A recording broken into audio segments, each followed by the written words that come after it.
第2弾ということでですね、エクスペディションガラニーの、こちらの報告をしたいと思います。もうすでにですね、みんなスタンバイをしておりますので、今日こちらからですね生中継でお送りしますが、今回どうですかね。はい、今回はね、パラグアイで行われたアドベンチャーレースの世界選手権です。そこで、若手新人がね、挑戦しましたが、なんと、一部皆さんご存知のように、スタート直後に波乱万丈でね、チームがこうちょっとリタイアするような、トラブルに見舞われましたけれども、その後どうにか継続して、ね、レースを続けましたが、いろいろ、チームの中で、なんかいろいろね、確執があったりとかですね、いろんな、ドラマが生じたようですので、その辺の生々しい状況をですね、ぜひ皆さんにお伝えできたらね、できるんじゃないかと思います。そうですね。田中家もいつも生々しく、確執ありますもんね。そうですね。人生皆さんね一緒だと思いますんで、はい、そういったところをですね、チームの実態をですね、皆さんにねお伝えできたらなと思います。はい、このライブ配信がですね評判が良ければ、その後田中家の確執ライブ配信も第3弾として、考えておりますので、ぜひ今回皆さん楽しんでいただけたらなと思います。今日の会場ですけれども、今日はみなかみ町のカッパクラブというアウトドア会社のこちらの方の、コテージで、もうみんな、中継をしたいと思っております。ここでですね、もうみんなそろそろ用意ができていると思いますので、ちょっとじゃあカメラさんこちらの方にご案内します。どうぞどうぞ来てください。田中家も紆余曲折だね。こう世間にねお知らせできるような内容じゃないですけどね。はい、すいません。こちらがですね、今日のイーストウィンド、ここの部屋になります。こちらで始まりますね。じゃあ行ってきます。カメラさんどうぞどうぞ、こっちですよ。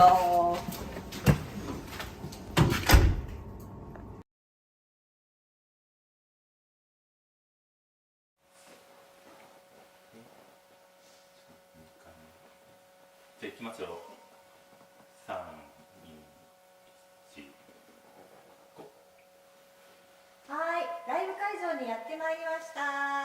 はい、こちらですね。間もなくスタートなんですけども、田中将人はですね、なんか途中でここに来るまでに興味をそそるものができちゃったみたいで、そのままどっか行っちゃいました。はい、なので、私の方が司会進行でやらせていただきたいと思います。はい、ではですね、まず今回の、エクスペディションガラニーの、まず VTR の方から見ていただきたいと思います。じゃあ V の方お願いします。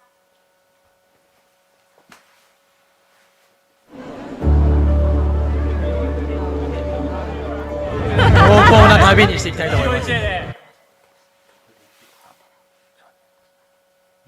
るかな？いけるかな？なるほどね。はい、行くよ。さあ、じゃあもう一度気持ちを切り替えてどうぞ。濃厚な旅にしていきたいと思います。はい、これまでにない初めての経験をたくさんしてきます。いきます。新しい自分見つけてきます。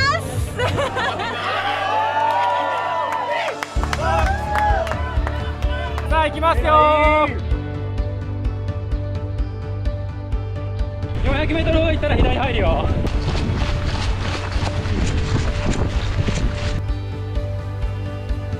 大きな決断をします。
足すというそういう、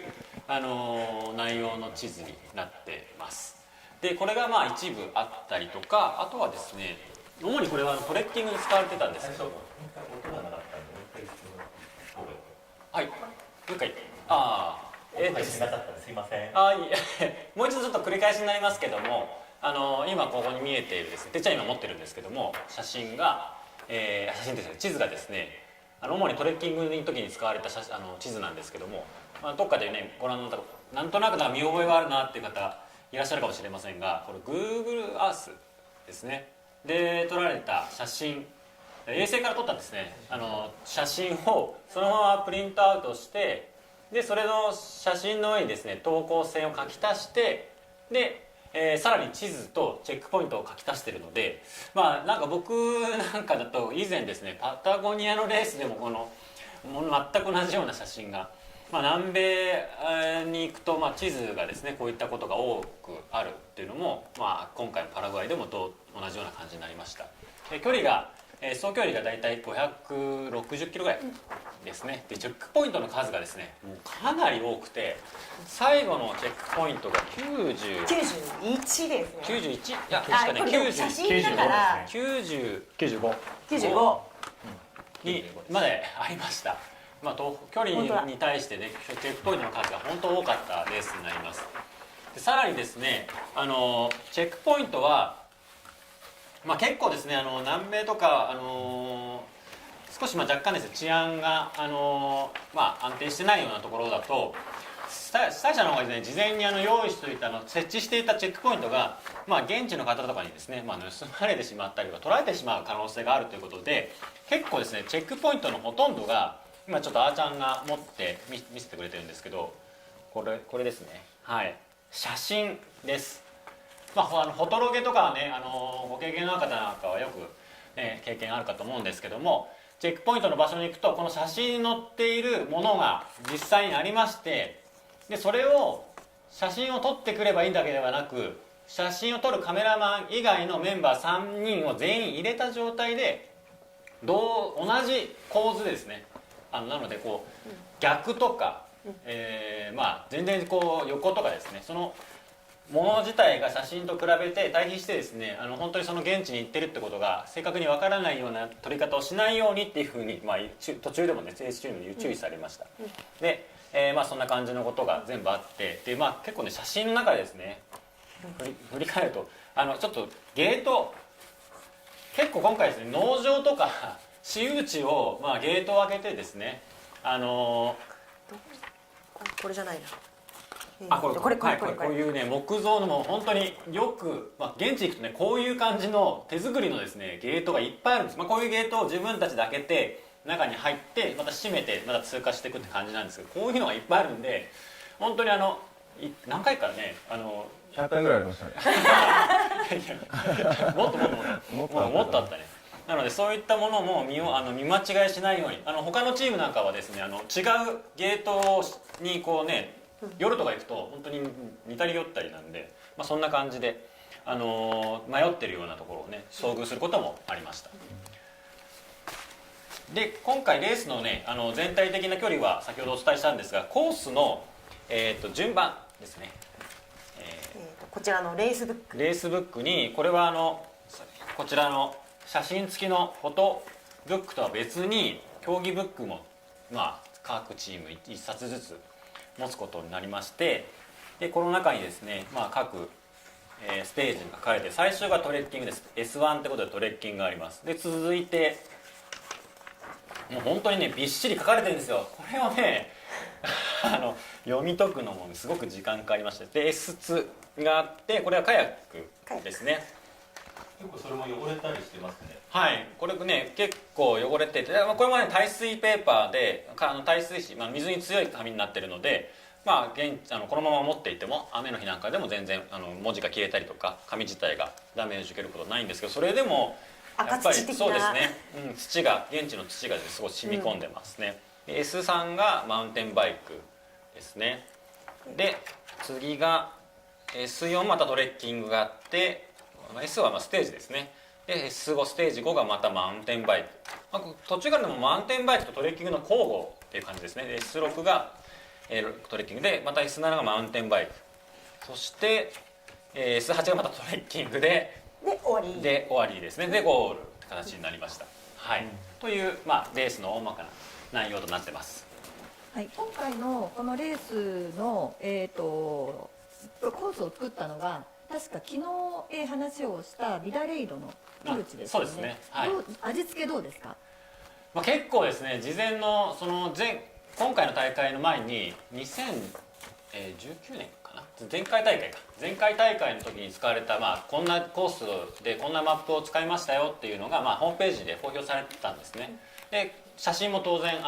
こんなところ選手行ってましたってことで公表されたんですけど、地図見ると道がないところにチェックポイントが置いてあって、結構南米のねこうジャングルっぽいところを行ったりするんじゃないかなっていう予測してたんですけど、高原とかね草原っぽい感じの、だらっ広いところ行くこともありましたが、基本的にこうやぶこぎがすごくしなきゃいけないとかですね、もう道なき道をかき分けていくようなところはほぼなかったですね。で道がないところなんかはもう広大な牛とかが放牧されている牧場地帯の中を、牛さんに気をつけながら、進むような感じで行きました。なるほど。ちょっとねパラグアイっていうところがなかなかよく知らない方々もいると思うので、ちょっとねここでどんなところかの、部位があるということで、これもですねうちの我が、メディアチームが、空撮で撮ったというものです。ちょっとご覧いただけますか？チームとしても初めて行くパラグアイでした。街の映像ですね。そうですね。はい。今回チームとして初めて行ったパラグアイだったんですけど、これは街の映像ですね。はい。アスンション。そうですね。首都アスンションになります。これはあれですか？もちろんコースには入ってない部分ですね。入ってないですね。都会的な。はい。国際空港がある都市部を少し体調管理も含めて、今回主催者のスケジュールに合わせてもう本当にレーススタート直前にもう現地に入りましたので、ランニングもねもう1回しかできなかった1回ですね。結構オレゴンの時なんかはもう数日レースの主催者のスケジュールよりももうちょっと早く入ってですね、現地の環境に慣れようっていうのもチームとしてこれまで取り組んできたんですけども、今回は初めてではないですけどね、直前で入って、でなんか現地の地球の反対側なので、時差ボケがあったメンバーもひどかったですね。いましたね。てっちゃん一番ひどかったですね。めっちゃ昼間めちゃくちゃ眠たかって。確かに。2、3日くらいは続いたんじゃないですか。時差ボケ。2人は部屋が僕とてっちゃんとで1部屋で、それでヨネとあーちゃんだったんですけど、僕とてっちゃんは結構ね夕方昼過ぎか、2時ぐらいになると2人して眠くなってて、なんか寝るっていうような、そんな感じでしたね。で2人はどうでした？うちの普通でした。で、僕とあっちゃんは飛行機で結構寝てたタイプだったんで、時差ボケはそこまで、ちょっとはあったけどそこまでって感じですね。そうやね。僕ら2人がなんで時差ボケしたのかが今思い出しました。そうだよね。なんだっけ。ちょっと遊びすぎたな。飛行機で。ちょっと遊びすぎた。そうですね。ちょっとね機内入るといろいろとねモニターが各シートの前にあってね、それを映画見たりとか、ちょっとしたゲームをやったりとかですね。それでちょっと2人してそうですね。遊びすぎてしま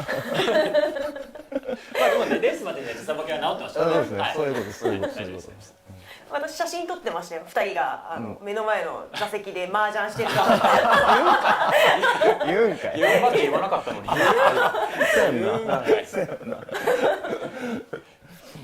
そんな感じです。遊びすぎには気をつけましょうという教訓でございますね。はい、ありがとうございます。パラグアイは、行ったことない人が多いと思うんですけども、うちのチーム含め暑いんですか寒いんですか？季節としては一応春春でしたね。春はどういうこう南米っていつも暑いっていうイメージがあるんですけど、僕のイメージだと、一日の中の気温の差が結構大きくて、朝すごい寒いというかもう10度以下ぐらいになる時もあったんですけど、日中になるともう暑いなっていう感じ、30度ぐらいでも、ただ日本と違って乾燥がすごいあるので、砂も舞ってるような、ところなので、結構ね乾燥にはみんな気を使ってる人が多かったです。なるほど。ちょっとじゃあその乾燥した大地の風景の V があるということで、そっちお願いできますか？だいぶ荒野ですね、これね。はい、これレース中ね、記憶では確か氷点下にもあったよね。後半ね、かなり寒くて、で日中は30度、今米川もね話ありましたけど30度超えて、映像だと水たまりありますけど、これは雨が降った後で水はけが意外と悪くてですね、すぐこうやって水たまりができて道も悪くなるような環境でしたね。これは毎日雨は1日1回スコール的に降ったりとか？レースのスタートする前に、主催者の、ウルチですけども、彼がレース中に天気予報を見ると雨が1回来ると、その激しい雨が1回来るということで、後半の方にも雨が来るかもしれないっていう、天候がね崩れるかもしれないということで、それでスタートまではもう現地の人に聞いたんですけど、もうずっと雨が降ってなかったらしいんですよ。本当にすごい長く降ってなくて、で、レース中はちょっと雨が降るっていうことで、僕らもそこまで降らないだろうと思っていたんですが、結構僕チームの状況としてもね、一番後ほど出ますけどもね、かなり窮地に追い込まれてる時に激しい雨だったので、タイミング悪かった。さあそんなカラカラなところでのレースが始まるわけですが、これまた昨日もちょっとみんなに聞いたんですけど、レース前の心境をそれぞれ教えてもらえますか？では僕から、はい、今回ですね、前回オレゴンに関しては、キャプテンという形で初レースだったんですけど、でも田中さんがですね、一緒に参加、選手メンバーとして出場する形で、メンバーの中に田中さんいながらのレースだったんですけども、今回は田中さん抜きということで、この世界選手権に出場するっていうふうにしたいっていうふうに僕の方からチームの方に切り出した時も、田中さんが抜きでということで、今後、もっともっとですね、そういった機会が増えていくと思われる中で、今年はチャレンジなんじゃないかということで、世界選手権の場で、挑戦をしようというふうに、なので、本当にキャプテンとしての進化が試されるレースになるかなっていうふうに思っていました。オレゴンでの経験も、反省をですね生かして、今回のパラグアイはどういうふうに自分のキャプテンとしてのですね役割が全うできるか、そしてそれ以上に一レーサーとして、オレゴンの時は結構そのキャプテンっていうものに凝り固まっちゃってですね、どうにかしなきゃどうにかしなきゃって空回りしてた部分があったので、そこはなんですかね、あまり自分の中でウエイトを大きくしすぎずに、まず一レーサーとして一緒にメンバーとですねレースを思いっきり楽しもう、思いっきりぶつかっていこうというふうな思いでスタートラインに立ちました。難しいね、キャプテンとして、でもキャプテンとしてではなく一レーサーとしてという自分の中の葛藤も。そうですね、そこがなんかオレゴンの時は住み分けができてなかったんですよ。どっちをここはなんか自分の気持ちが突出しすぎて、でもチームの状況としてはキャプテンという立場を優先しなきゃいけないっていう、その場面転換によって自分の気持ちが不安定すぎたんですね。でもパラグアイに関しては始まる前からまずは一レーサーとしてしっかりとこのレースと向き合ってぶつかっていこうというふうな、でその中でそれぞれメンバーの中にもですね役割がありますので、自分の中の役割としてキャプテンという形なので、ここはキャプテンとしてしっかりとチームを、鼓舞したりとかですね、そういう場面はそこはしっかりと守っていこうというふうにしたのが、割と自分の中で、一つの前回のオレゴンからですね変えた部分というところではあります。なるほど。じゃあその役割という強いものが出てきたんですけど、他の方々はまあ、心境プラス、まあ、役割、自分の役割っていうのはどういうところにあったと思いますか？じゃあ僕ですねはオレゴンを経てで結構できることというか、レースに慣れてきたところもあるので、そうチームを支えたいなっていう思いがすごい結構あって、で陽樹さんもオレゴンでもそうでしたけどキャプテンとして頑張るぞっていう気持ちがすごい表れてたので、僕はどちらかというと冷静に周りを見て足りないところを補ったりだとか、こうほいっと押してあげるような感じの立ち位置にいようかなとか思ってたんですけど、でも内心はちょっと緊張が結構大きかったのと、意外とでもこの3人で出るの初めてだったんで楽しみだなっていうのが、半分半分ぐらいでありました、はい、その緊張はどこから来た緊張、どういう緊張だったんだろう？何なんでしょうね、もうよく分かってなかったんですけど、これどうなるかも分かんないなっていう、そのやったことないっていうのもね、初めての2人を引き連れるのと、あと経験者が僕と陽樹さんだけっていうのが、ある種初めてでもあるので、今までにないようなことを求められてる気もするし、やらなきゃなっていう思いもあるので、そこから来るんだと思います。麻雀どころではない。そうですね、ネロの話ですね。もうその話はじゃあどちらかお二人。出ちゃうんですかね。はい僕チームに入って3年経って初めての世界レースだったんですけど、結構その思いが強くてやっと出れるみたいな、いろいろあって、コロナとかもあっての経ての今回パラグアイっていうことでさせていただいて、結構気合い入った感じで行ったんですけど、で今後の自分のアドベンチャーレーサーとしての人生とかイーストウィンドの関わり方っていうところですごく重要なレースっていうところで、かなり気合い入れていったレースでしたね。はい、役割はなんていうんですかね、なんかおんぶに抱っこっていうのは違うなと思ってたんで、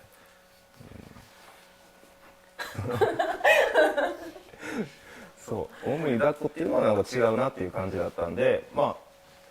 と自分は消極的なところがあるんで、もっとこう積極的にチームの問題と向き合うっていうところで、中間的な役割になれたらいいなと思ってたんですけど、実際はそういう感じでもなくて。なるほど。ごめんなさい、ちょっと今ちょっとバ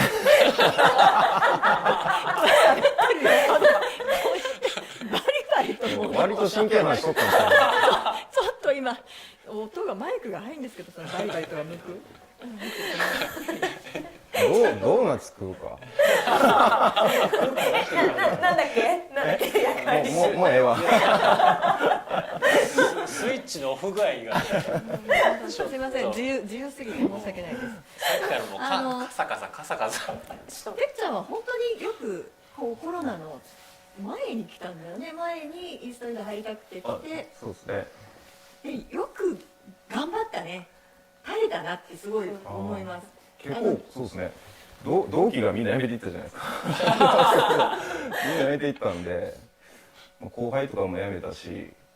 なんか俺これ間違ってんのかなみたいなのを一時考える時があったんですよ。考えるな。プライベートでもいろいろあったし、っていうところで出れてよかったですね、本当に。いやすごいその熱意がここまで伸びて頑張ったんだなと思うので、私たちというか田中のとか私はすごくてっちゃん残るね期待してます。ありがとうございます。じゃああーちゃんお願いします。はい、私はですね、まずこのエクスペディショングアラニの大会に女性メンバーを募集しているっていうような周知を見つけて、で今までアドベンチャーレースやったことないんですけれど、とにかくちょっと興味があるなと思って、それで飛び込んだんですよね。で全部で選考会が4回あって、で、初めてもうその第1回の選考会で初めてこうカヤックというものをこぎ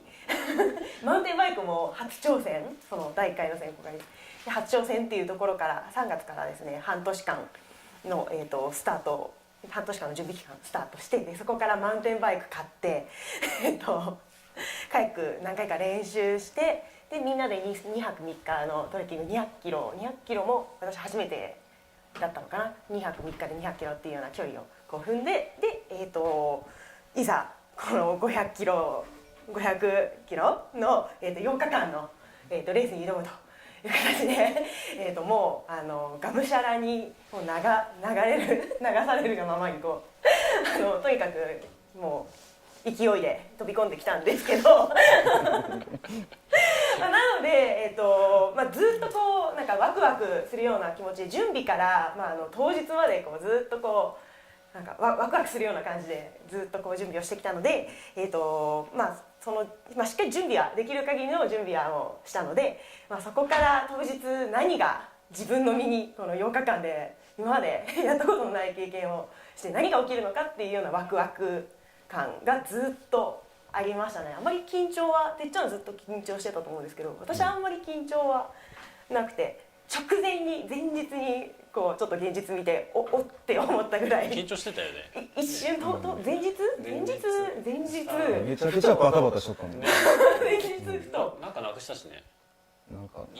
ほら前日はなくしてない。荷物をさ出すって言った時に、ないっていうのを言ってて、ホテルあったから出んだけどね。発する時に荷物をホテルに預けるんですよ。でそれはもちろん必要はないレースに必要ないんですけど、その中に何かレースで必要なものをしまい込んでしまったりとか、部屋に貼ってこうあったはずのものがなくなっちゃったとかですね、そういうのでそれまでみんなでこう何度も全員で部屋に揃って一つ一つ装備をこう確認していって、みんなそれぞれのパックに入れて OK ってなって確認してるのに、出発する直前に「ないないないない」って一人がやったそれでね、レース当日だ。そうですスタートやったそれはあったんですか結局。ありました結局ね預けた荷物の中に入ってたんです。はい。それでこういうわけでいよいよスタートに行くわけなんですが、今度この今泊まっているホテルからスタート地点まで移動するんですね。バスで4時間ほど、そんなに移動。4時間から5時間です。シャシャのから5時間ですけども、かなりどんな山奥ですか、それとでも。も暗いうちからスタートしていって、でもうみんな眠いのでみんなカーテン閉めて、でもうみんな寝てて、でそれはバスです。バスです。はい、バスで大型バスで7、8台ぐらいで分乗してみんなで行ったんです。選手全員で行ったんですけど、もうどのチームももう降りていきなりこうここなのみたいな感じの、スタート地点ね教えられてないですからね、事前にね。この時は何チーム出場ですか。カテゴリーが2カテゴリーあったんですけども、私たちが出た、フルコースは70チームぐらいかな。65チームでショートコース入れると、そうですね、これ始まってますからね。荒野だね、やっぱ。荒野ですね。もう本当に高原草原の赤土の大地のど真ん中に小さな集落があって、そこからスタートで、ここをなぜ選んだかっていうのは言ってたのかな、開会試験だけで。なんか結構レース中も先ほどチェックポイントの写真がいくつかありましたけども、なんかこうその特徴物ですかね、歴史が書かれてるものとか、その町のなんかこう特徴物みたいなのだったりするんですけど、もしかしたらこの町を選んだ理由が何かあったかもしれないですね。これはブリーフィング。はい。地図がやっとここで配られそうですね。これはスタート直前。2時間前です。2時間前。はい。これの時はもうそれは直前は配られる前までは会場はすっごいクラウドです。そしたら配りますって瞬間にみんなもみんなこうひたすらに地図で見てました。これ今手元にありますけど、主催者からは無料で配られるのは1部だけで、1部24枚なんですね。でほとんどのチームは2部ですね。なくしてしまったりとか、破損したことを考えて2部用意してるんですけども、なのでもう配られた瞬間にみんなもうバーッと広げて、もうとにかくチェックポイントがどこかとかまずスタート。その2部っていうのは一部はもらえる、はいあとの一部は事前購入をする。あ、そうですね。受付の時にまあ、申し込みの時点でですね、1枚1セット40ドルかなで販売してますよって形で、欲しいチームは、どうぞ事前に申し込んでくださいってで受付当日に渡されて、てっちゃんも実は個人的に初めての、はい大会ということでもうまっさらなそうですね。何も書かれてない綺麗な地図を今多分家にあります。家にお土産的な感じ。そうですね。記念品で。記念品で。なるほど、ありがとうございます。でこれで、レースがスタートするわけなんですけれども、ちょっとそこで、これは VTR があるということで、皆さんも多分 YouTube でご覧になったと思いますが、キャプテン元ですね、キャプテン田中将人からの、メッセージの、VTR がみんな見ました。でその後直後の、皆さんの反応が出る前ちょっと田中さんがちらっとメッセージもらってるんで見ていただいていいですか。はい聞こえないな。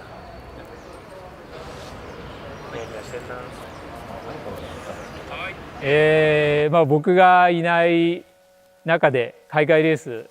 初挑戦ということでみんないろんな、ことが起きるかと思うんですけども、でもアドベンチャーレースっていうのはそもそも、必ずレース中にトラブルが発生して、それをメンバーで一致団結してその困難をクリアしながら課題解決しながら前に一歩一歩進んでいくっていうのがアドベンチャーレースなんで、どんなトラブルが起きても、それは当たり前のことなんで、それ前向きにそれに対してこう向き合って自分が何ができるのかっていうのを一人一人考えて、不平不満音とかね文句とか愚痴を言うのではなく、そのトラブルを楽しみながら、みんなで一致団結して解決して前に進んでほしいと思います。すげえ人振ってんな。どうしたんだろう。なんかセミナー受けたの。ねちょっとなんか優しすぎるよね。そうですか、まあ、チームのでもまあ、今回なんか色合い的に真っ暗だったんですけど、飲むと味だしトラブルがあるのは当たり前です。はい、何が起きても前向きに建設的な、議論をして解決に進んでいきたいと思います。僕も合理的にチームを合理的に初めて普段口にしない。なんだ合理的にって賢ぶってるんですよ。いやそう田中さんみたいにならなくてまあとりあえず合理的にですね、チームが一番いい方向に向くようにレースを進めていけたらなって思いました。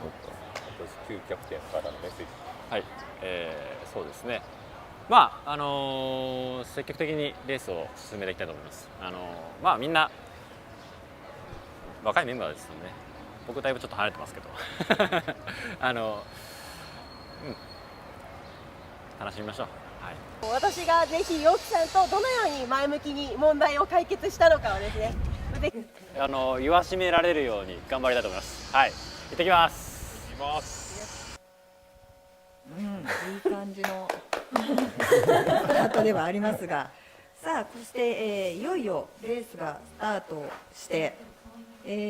その直後と言ってもいいと思いますが、チームに異変がもう早々と早々に起きてしまったわけですけど、この何が起きたかちょっと説明をしてもらっていいですか。そうです。まあスタートみんなこうね、冒頭にも出てましたけど、行ってきますって感じでこうすごいこう太陽がねさんさんと出る中、スタート号砲を切られて、みんなからこう周りからのバモバモとかってね、ポルトガル語で頑張れ頑張れみたいな感じでこう送り出してもらって、でもう全チームがね元気いっぱいですから、赤土の大地のこの林道の中を林道っていうかね、道をダート道をこう後ろから見てて大蛇みたいな感じで見てたんです。僕はこうブワーッとこうちょっと気持ち悪い感じありましたけど、みんなこうザーッとなぞるように道を走っていって、まあ、最初標高のねあれ600メートルぐらいかな、一応高いやつで700ぐらいありました。アップする山、一番初っ端からいきなりスタートして1時間後ぐらいにもうその山に取り付いて、でまあみんなもう細い登山道に集中してバーって一列で渋滞で登っていくんですけど、そのさなかとにかく主催者の方から水についてですね、水のことについてすごく言及することがあって、乾燥してるっていうのもありましたし、トレッキング中はそんなに水の補給には困らないだろうというふうなアナウンスはしてあったものの、やっぱり結構乾燥が続いてたので水の補給も結構大変だったんですけど、で、そんな中途中からですね元気よく最初に急斜面の山を登ってたんですが、ほんの1時間前までね元気だったはずのヨネ君がですね、ヨネが最後尾の方にずるずるメンバーですねの方に落ちていって、ちょっとパッと見るとね足取りが悪い感じだったんですね。はい、なんかちょっとねそのヨネの調子の悪さというかそちらの方の部位があるってことで急激ですよね。本当にびっくりしちゃう。こっちもなんかって感じでした。もうこの時は元気ですね。ね今日はまだ大丈夫なの？もう普通でした。はい。でも山入ってからかな。そうだね。これまだでもレース本当にちょっとない。もうこれはいまだみんなでこんな感じで有刺鉄線僕副練習してますね。どのあたりからちょっとお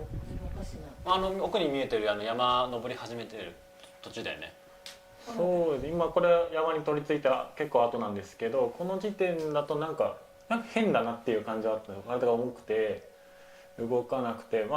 この時はアーチャの荷物とかをね持ってたので、それもあるんだろうかなとか思ってたんですけど、おかしいなってなった時にもうすぐダメになったんですね。でこれはもう暑くて暑い、もう助けてくれっていう感じでみんなに言って、で服脱いでやったんですけど、この直後に震え始めます。暑かったのに暑くて体冷やすと熱逃がそうっていうふうにことで、そしたらもう寒くてめっちゃ厚着してるやん。これなんかね前後な感じだよね。脱ぐ前みたいな雰囲気だけど、これ脱いだら震えてしょうがなくてさすってもらって、で足を腰を上げようと思っても上がんなかったんですよね、これ実は。なんでもう腕しか動かなくなっちゃったんで、食べれる？この後ね下も着て、手でどんどん食べさせてあげて。ヨネは子供の頃からというか。いや自身での経験はないですね。もう初めて、うわなんだこれっていう感じだったんですけど、で人のやつは見たことあったんですけどね、こういうのね。ただ自分になったのは初めてでした。でここからしばらくちょっと進むわけですよね。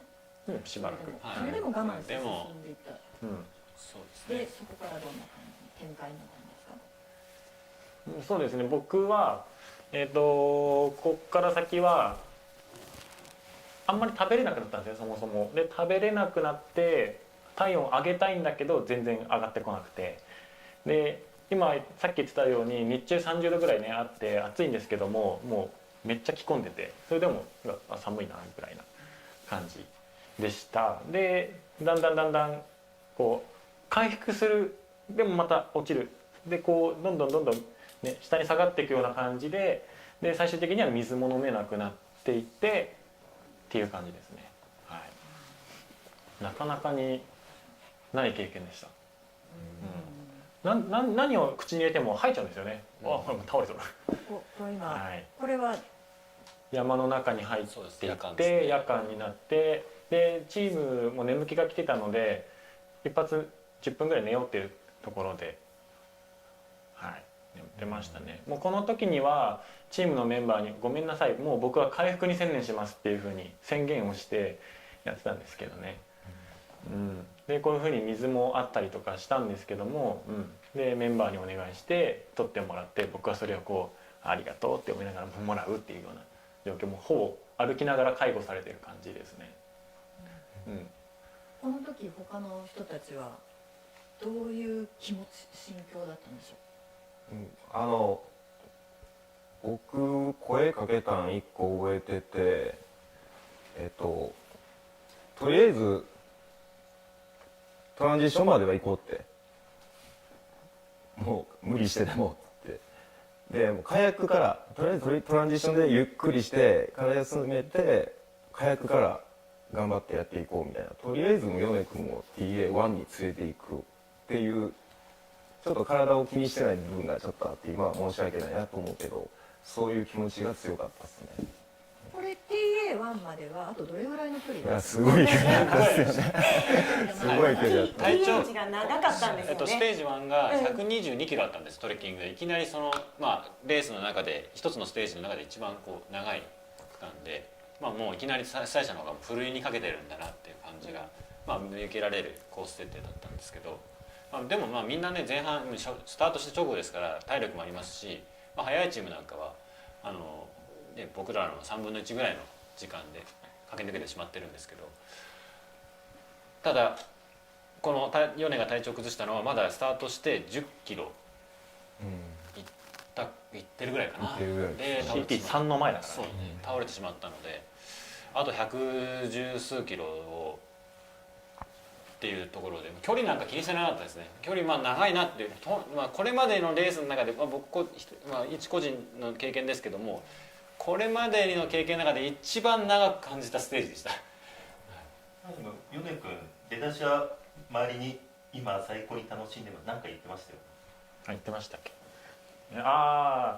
そのチームを感じるっていうのは言葉にしたと思うんですけど、もうさっきの哲君も言ってくれましたけど、僕をこう上げよう上げようっていうふうにチームがすごい動いてたんですね。で、オレゴンでは例えば田中さんをプッシュさせようとか、疲れた陽気さんを元に戻そうとか、そういうこともねみんなでしてたんですけど、チームワーク上げようっていうのね、それがもう自然とこの即席のチームでもう最初の序盤からやってたんで、これすごいなっていうのが一つ発見、具合悪いながらも。でそこでこれチームになってんなっていうのを言葉にしたんですね僕がね。状況は悪いですよね。僕はちょっとこう他のメンバーに伝わってたかわかんないですけど、動揺が激しくて正直ちょっとこう米とも2人でレースこのメンバーで行くっていうのを決めた時にオレゴンも一緒にね戦ってますし、2人でとにかくこうチームを支えてこう米よろしくなっていう形で絆を深めて、チームトレーニングですね、そんな風に盛り上げていったんですけど、その自分の中でかなりこう米に頼れるこう精神的な部分からですけども頼ってた部分が多かったので、それがいきなりその予想もしなかった状況にこう放り出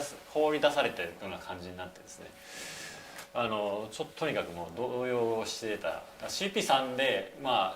時間ぐらい山の山頂だったんですけど、で米がもう着込んで、寝かせて2人が介抱してくれて、で僕は先に行くとかで先の状況を見に行ったんですけど、ちょっとこう落ち着きがなかった感じですね。もう動揺しちゃってどうしようっ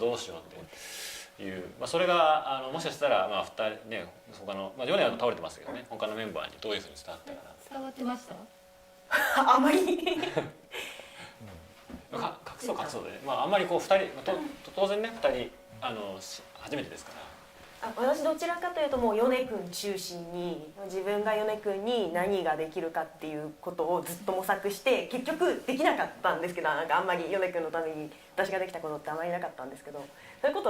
そスタート最初はもうずっとその米君が体調を悪くするまではずっと自分のことを考えていて、まず自分がちゃんとしなければいけないっていうことでみんなに頑張って走ってついていって、でもそれでもレース最初ってやっぱりスピードがすごい、みんなスピードが速くてちょっとどうしてもついていけなくなってしまって、米君とかみんなに荷物持ってもらって必死についていってっていう感じでずっと自分のことを考えていて、で最初に米君が体調悪くなった時、私こんなに大事になると思わなくて、休憩チャンスだというか、自分のこう補給をしたり、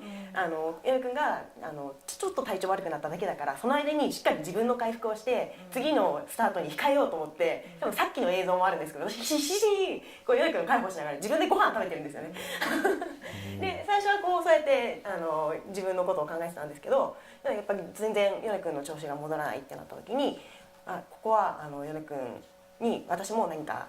していかないといけないってことで、そこからパタッと、米君中心に、自分中心から米君中心に切り替えていたので、そういう意味だとあんまり陽気さんの動きは見えてなかった。めっちゃ食ってるね。そうです。それまでざっクの中に入っている水をヨネ君に持ってもらって取られて、で取られてで水の補給とかもですね、ヨネ君にザックを持ってもらったので、ザックの中に入っていた水が飲めなくって、でなんだっけ、ウエストポーチに水を500ミリリットルの水を入れてたんですけど、それもてっちゃん誰かに持ってもらって絡みで進んでたんで全然補給ができない状態なんで、これはもう補給チャンスだと思って水をこうガーッと飲んで次に、と思ったんですけどまさかで、そこからはヨネ君中心にって感じでした。どうですかてっちゃん？あれてっちゃん言ってるか。オッケー。言っとっけ？僕はもうとりあえずヨネ君を TA1 まで連れていく。まあこの時本当に大変なことがこれから起きていくというか序章に始まりなんですけども、それで、テントの方までとりあえずテントを立ててヨネがレスキューされる、結果でレスキューを呼ぶことになるんですけども、そのリタイアをするまでの間にこのトレッキング区間でテントで2泊してます。で初日は、もうちょっと私の方のナビゲーションミスもありまして、でそれで深夜1時ぐらいかな仮眠を取ろうってことで、回復ヨネの方の状況もそこまでこう回復が夜間になるとどうしても気温が下がってかなり体調も日中回復兆しが出て暖かいっていうのもありますけど、盛り上がってきたところが夜間になってくるとぐーっと下がってくるので、その波が激しくて、とにかくじゃあひとまずテント張って寒さをしのごうっていうふうに言って2泊目だね。で2泊目の時はもう日中、行動できる時間がまだたくさんある日中昼1時ぐらいから、たまたま本当に小さな集落の民家になんかちょっとした売店っていうか、商店みたいなところがあって、そこで少し食料とか水、ミネラルウォーターみたいですね、比較的っていうか、山で汲む水よりも全然衛生的な水が補給できたので、あとは交渉してその家の方にですね、もう左右をもらったんですよ。とにかく冷たい水はもうその時点ではもう全然受け付けてなかったんですよ。でもね、なので少しでも体温に近いものをってことで、それも試みて、でテントなるべく張って体が気温が高いうちにもう着込んで回復を努めようというふうに切り替えたんですよね。ですがなかなか回復せず。そうですね、この時はもう僕の体は壊れちゃってた感じで、体温調節がまずできなくなっちゃってたんですよね。なのでどんだけ大きく動いても体温は上がらないですし、もう持ってる服全部着ててもなんか寒いなっていう感じで、もう山から降りてさっきの言ってた集落に入ったんですけど、もうその山から降りる前ぐらいの時点でもう朦朧としちゃってて、で本当に今自分がどうなってるのかも分からない、とりあえずただ前に進んでるっていう状態だったんですけど、そこでテントを張ってでお湯をもらいながら休むっていうことになって、でパタって倒れるように寝っ転がってみんなにシュラフ寝袋をかぶせてもらってでいたんですけども、そしたらもうそこからもうダメでしたね。動けなくなっちゃって、もう腕も動かない感じでした。でどんどん天気も悪くなってくるしっていうような状況になってましたね。そこからもう僕は動かなかったですね。危機そしていよいよレスキューを呼ぶという判断に至ったわけですけど、ちょっとそこのシーンがあるということでお願いします。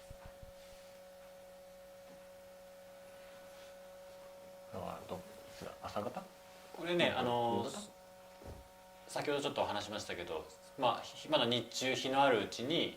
あったかいんですよ。だから僕らなんかはテント入ってても暑くてしょうがないんで、僕とかてっちゃんはもうその、芝生の上にゴロンと寝て、で中にあーちゃんが入ってる、あーちゃんとヨネが入っていて、とにかく暖を取ってもらったんですけど、まあそうですね、まあ、僕らなんかはこうね本当に寝すぎなぐらい寝るような感じになってしまったんですが、とにかく4年に最優先という形で、てっちゃんもこの時確かねもう少しずつ最初の頃は初日なんかはとにかくTA はトランジション1まで行こう行こうということで、初日は2日目に入るまでですね4年に本当に逐一ことあるごとに支えて発言で声をかけてたんですけど、2日目からだよね、変えたよねちょっとね。そうですね。とにかくこう今ここにいてって、まあ、地図を、ね見てみんなにシェアして、でそれで今ここでいて、とにかくここまで降りれれば、ね、ちょっとなんか集落っぽい感じのそういう感じでしたね。とにかく山を降りようというふうに、まあ、前半は結構ね長く山にいましたので。TA っていうよりもっと手前の段階のことをずっと考えてた感じ。まずはそこまでって感じ。そう。今動くで、そのシーンがねちょっと流れてるということで。宮さんだ。これ連日ですか、リタイアする。これねもう雨降ってきたらリタイアする時の朝ですね。結構大変な状況です。今状況がこんなんですっていうので、前日まではもうさっきの映像の通りピクニックみたいなみんなでゴロ寝してはできてたんですけど、夜なんかも満天の星で、すごいこう放射冷却で寒くなったんですけど、まあ主催者のね事前の情報通りレース前半で雨が来るっていうふうに、それでまあ実際来て、天気が悪くなって天気がどんどん崩れてきました。まあ、少しすぐ収まるんじゃない、高い山があるわけじゃないので。すぐ収まるんじゃないかっていうふうに、まあ、てっちゃんとかもですね、まあ、回復したら、まあ、少し4年の状況を見て行動開始しようみたいな感じで、も朝起きてまず僕が一つその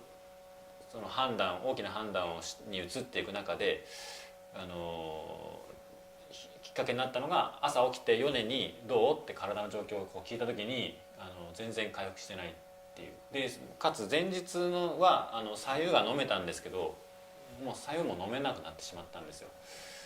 でとにかく寒いってそれで言葉のその力もどんどん弱まっていくのを朝起きて感じたので、これは本当にちょっとこれまで自利品でずっとねかなりこう。なんですかね、もう細い綱渡りみたいな感じでずっと来たけども、細い糸がもうやばいかなっていうふうなちょっと判断を迷うような場面が来たんですね。で最終的には、もうレスキューそうですね、というね判断になりました。ちょっとそのシーンを見てもらいましょう。スキーオブね。僕に言ってるんですか。ちょっと雨でレスキューがすぐ来れる状況が不安になってきたから。道はもうすぐかなりぬかるんでて、大きな決断をします。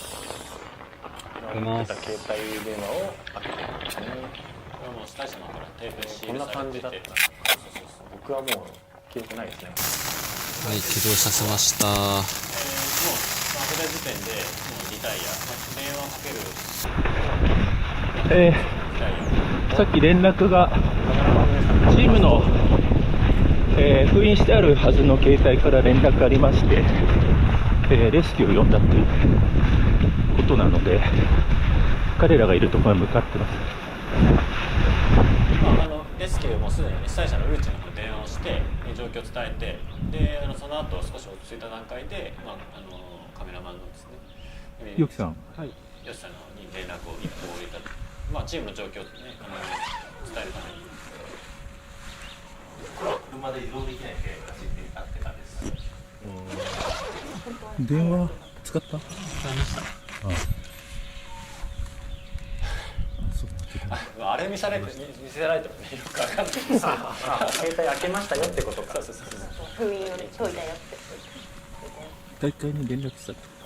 封印開けるって結構ルチの封印というか。Team Eastwind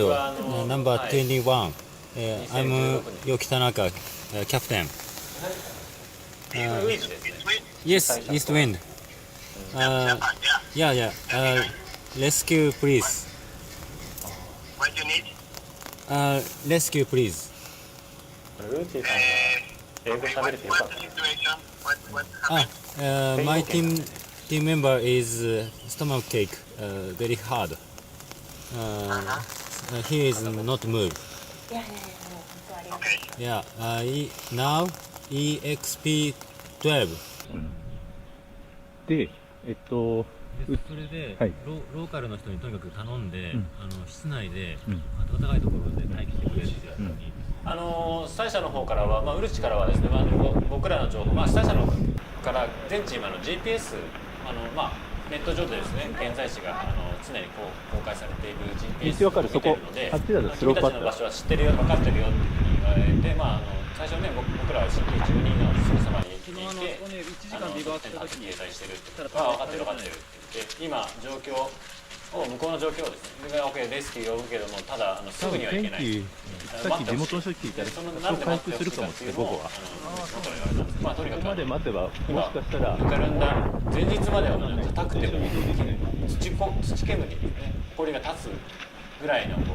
乾燥してたんですけど、めちゃくちゃ歩きにくかったですね。どこに行こうとしてるんですか？今ね、これ近くの民家にさらにレスキューを呼んだんですよ。で、私たちは最初民家の中庭ですかね、庭の中の一部でテント張ってたんですけど、まずそこに交渉したんですよ。で、ちょっと体調悪いからお願いできないかっていうふうに言ったんですけども、そこの家自体は固く鉄格子でね、閉ざされていて、ちょっとそれは無理だというふうに、ジェスチャーをですね伝えられて、で、近くにもう少し行ったところに暖をね取らせてくれる部屋を一部ですね使わせてもらえるということで違うところに、とにかくウルチからですねローカルピーポーに交渉しなさいと、助けを呼びなさいと、とにかくそれをまずしなさいと言われて、強くそれを言われたんですね。なので自分たちの行動を起こして、であんな感じで炭にですね火を、これありがたかったですね。燃料はもう本当にここ水も寒いだろうからっていうんで、電気もですね、水道もあるんですけども、タンクに水を溜めて雨水で生活するような場所なので、燃料を一つにしてもちょっと温かい飲み物を用意してくれてます。昔前の日本とお願いします。方を今もされてるんですね。あ、それここが当たり前で、それでもパンを取りなさいと家主の方ですね、本当にすごく親切にして、英語が通じるかではなく、とにかく素晴らしいサポートしてくれました。ありがたいめちゃくちゃありがたかったですね。本当に助けられたっていう。この時でレスキュー呼んだ後、自分たちがそのままチーム内でもいろいろ話になって、このままテントの中で停滞するで、レスキューがどれくらい来るか分かんなかったので、でももしかしたらすぐ来るかもしれない、でもどれくらい来るか分かんないから、でいろいろと自分たちのその状況を整理して、テントの中整理したんですけど、とにかくね雨がすごくどんどんひどくなっていったので、芝生の上だったんですけど、どんどん水を吸って。先ほど道路みたいな感じですね、ぬかるみ始めて、でテントの方もですね、で浸水してきてバケツテントみたいな感じですね。はい、もう水が中入っちゃって水たまりになっちゃってですね。ちなみにちょっと下世話な質問なんですが、ここで助けていただいた民家へのお礼は、おいくらぐらい？いくらぐらいしたんですかね。お支払いを。はい、しました。ということでしました。はい、わかりました。でもありがたいことですね。そうですね。どれぐらいがはい。主催者の方からも事前にお金を現地のお金をですね、持っといてほしいっていうふうに言われていて、でいろんな場面で使うことがあるからってことで、現地通貨は必ず携帯して持っていった使いました。で今はね脈を取ってる。脈を取ってるんですけど、この時の脈の数がいくつだったっけ？どうだったかな。これ誰ですか？これチームメディアのアシスタントの元チームのイーストウィンドのですね OG になりますけども、宮内さんですね、咲子さんです。はい。彼女が今回その時はメディアのサポートで入ってたってことで、ちょっとねそこのシーンを見ても、これシーンじゃない、写真ですね。はい、失礼いたしました。彼女これ何をやっているところですか？バイタルを取ってるんですかね。である診察っていうか、はい、ヨネの状況を診断してくれてる状況ですね。脈を取ったり呼吸数を取ってくれたりとか、体温は体温計ないんですけども、はい、まずこれ助かったよね。めちゃくちゃ助かりました。宮内はなんか今こんな仕事をしているんですかね。でその宮内診断ではどんな状況だったんですか？彼女はですね、ウィルダネスファーストエイドというアウトドア野外救急法というのを勉強していて、それを結構コンスタントに実践していると。で、それに基づいて、判断している。そうですね。はい。なので、宮内判断ではどんな感じだった？やばいというか、その回復、ここまでいくと回復ギリギリだよ。でもここまで落ちちゃうと。もうそのまま回復せずにスーッと落ちていってしまうっていうギリギリのラインだったんですね。はい。これがそうですね。はい。で今これ胸に手をポンと置いて呼吸数をね1分間どれぐらい、1分間というか10秒でねどれぐらい胸が動くかっていうのを見てくれてるんですけども。ちなみに彼女いなかったらどうだっただろう。いやーこれはやばかったですね。何がやばい？冷静な判断ができなかった。そのヨネがどういう状況かっていうのを冷静に判断することができなかったですね。でも本当に寒い暑いが繰り返されている。温めていいのか冷やしていいのかも本当に分からなくなってきたりもするし、そうですね。はい。状況もどんどん分からなくなって。僕らもレースリタイアしてますので、もうとにかく使える手はもう手立てはもうフルに使うってことで、レースもね一回から切り離して。とにかくヨネを回復してこの場所からもとにかくとどまるわけにはいかないですから動けるような状況にまで回復するのに努めました。であとお借りしたね手助けしてくれた民家の方が蜂蜜ね蜂蜜のお湯蜂蜜をお湯で溶かしたなんだっけあれ名前ありました。マテッチャーかな。はい。これ写真見るとねだいぶ回復したヨネがね、先ほどの写真ではもううったりして、もう意識がほとんどなく本人も意識を回復して目を開いて話が自分たちとメンバーとコミュニケーションを取れるようになった時なんですけどね。変わったんだ体調がずっとダメだったのが。そうですね。まずちょっと手前まで話を戻すと、僕はあそこに民家に行くまで記憶はなくてですねはい、テントからどうやって出たのかも僕はあんまり覚えてないんですけど、はい、っていう状況で気づいたら宮内さんに覗き込まれてるような状態で手を当てられてるような状態だったんですけど、そこから僕は何なのかは分かんなかったんですけど、とりあえずこれを飲めと言われてたのが、おそらくそのマテ茶っていう現地の人たちが日常的に飲んでるようなすごい栄養のある植物的な栄養のあるお茶に蜂蜜を溶かしてたものをもう本当に一口ずつもう本当にコクコクっと飲んでるような状態が結構な時間続いたんですよね、確かね。でそこからだんだん体温が上がって、外からも内からも温められて体温が上がって、でも結局その時体温計あったんですけど38度39度に近いような温度までグワッと上がったんですね、確かね。それで体温が上がったので起き上がれるようになったというか、支えてもらえるようになったっていう感じでした。なるほど。いやーよかったね今思えばね、命救われましたね。で、この後ちょっと話をして3人で再スタートを決めるわけですが、これはでヨネはそこの場でレスキューが迎えに来て、病院送り。そうですね、僕の方が後から出たんですけど、先にチームが出てきました。これ病院送りというか、そこまで迎えに来た車も結構泥道がひどくって、めっちゃスタックして、こっち行く方もひどく大変だったっていう話をね、聞いたんですけど、それでもものすごいトラブったっていう話で。車は車高の高いジムニーみたいな感じの、もう車高上げてるやつで来てくれたんですけど、それでももう全然大変な。写真があるということで。これですね。この宮内さんと僕が2人で行きながら、町の方に降りてった、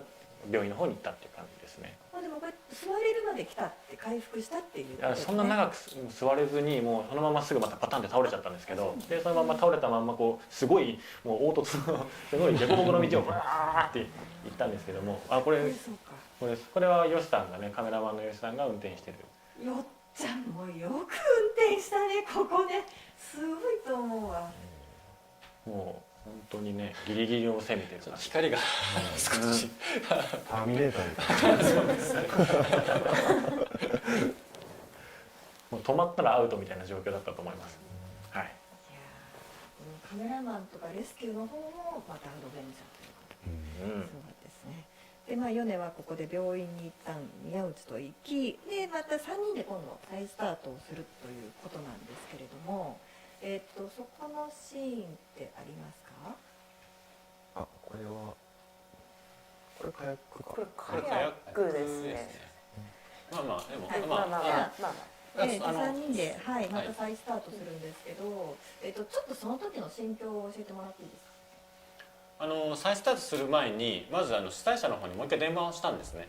で自分たちのチーム状況をGPS のでは確認ができても詳細は伝えられてなかったので、まず現状を伝えて、メンバー回復したと。でただレスキューはね引き続きお願いしますという形で伝えて、その前に主催者の方に電話する前にですね、メンバーの方で一回話をしたんですよ。で主に、4年はまだね体調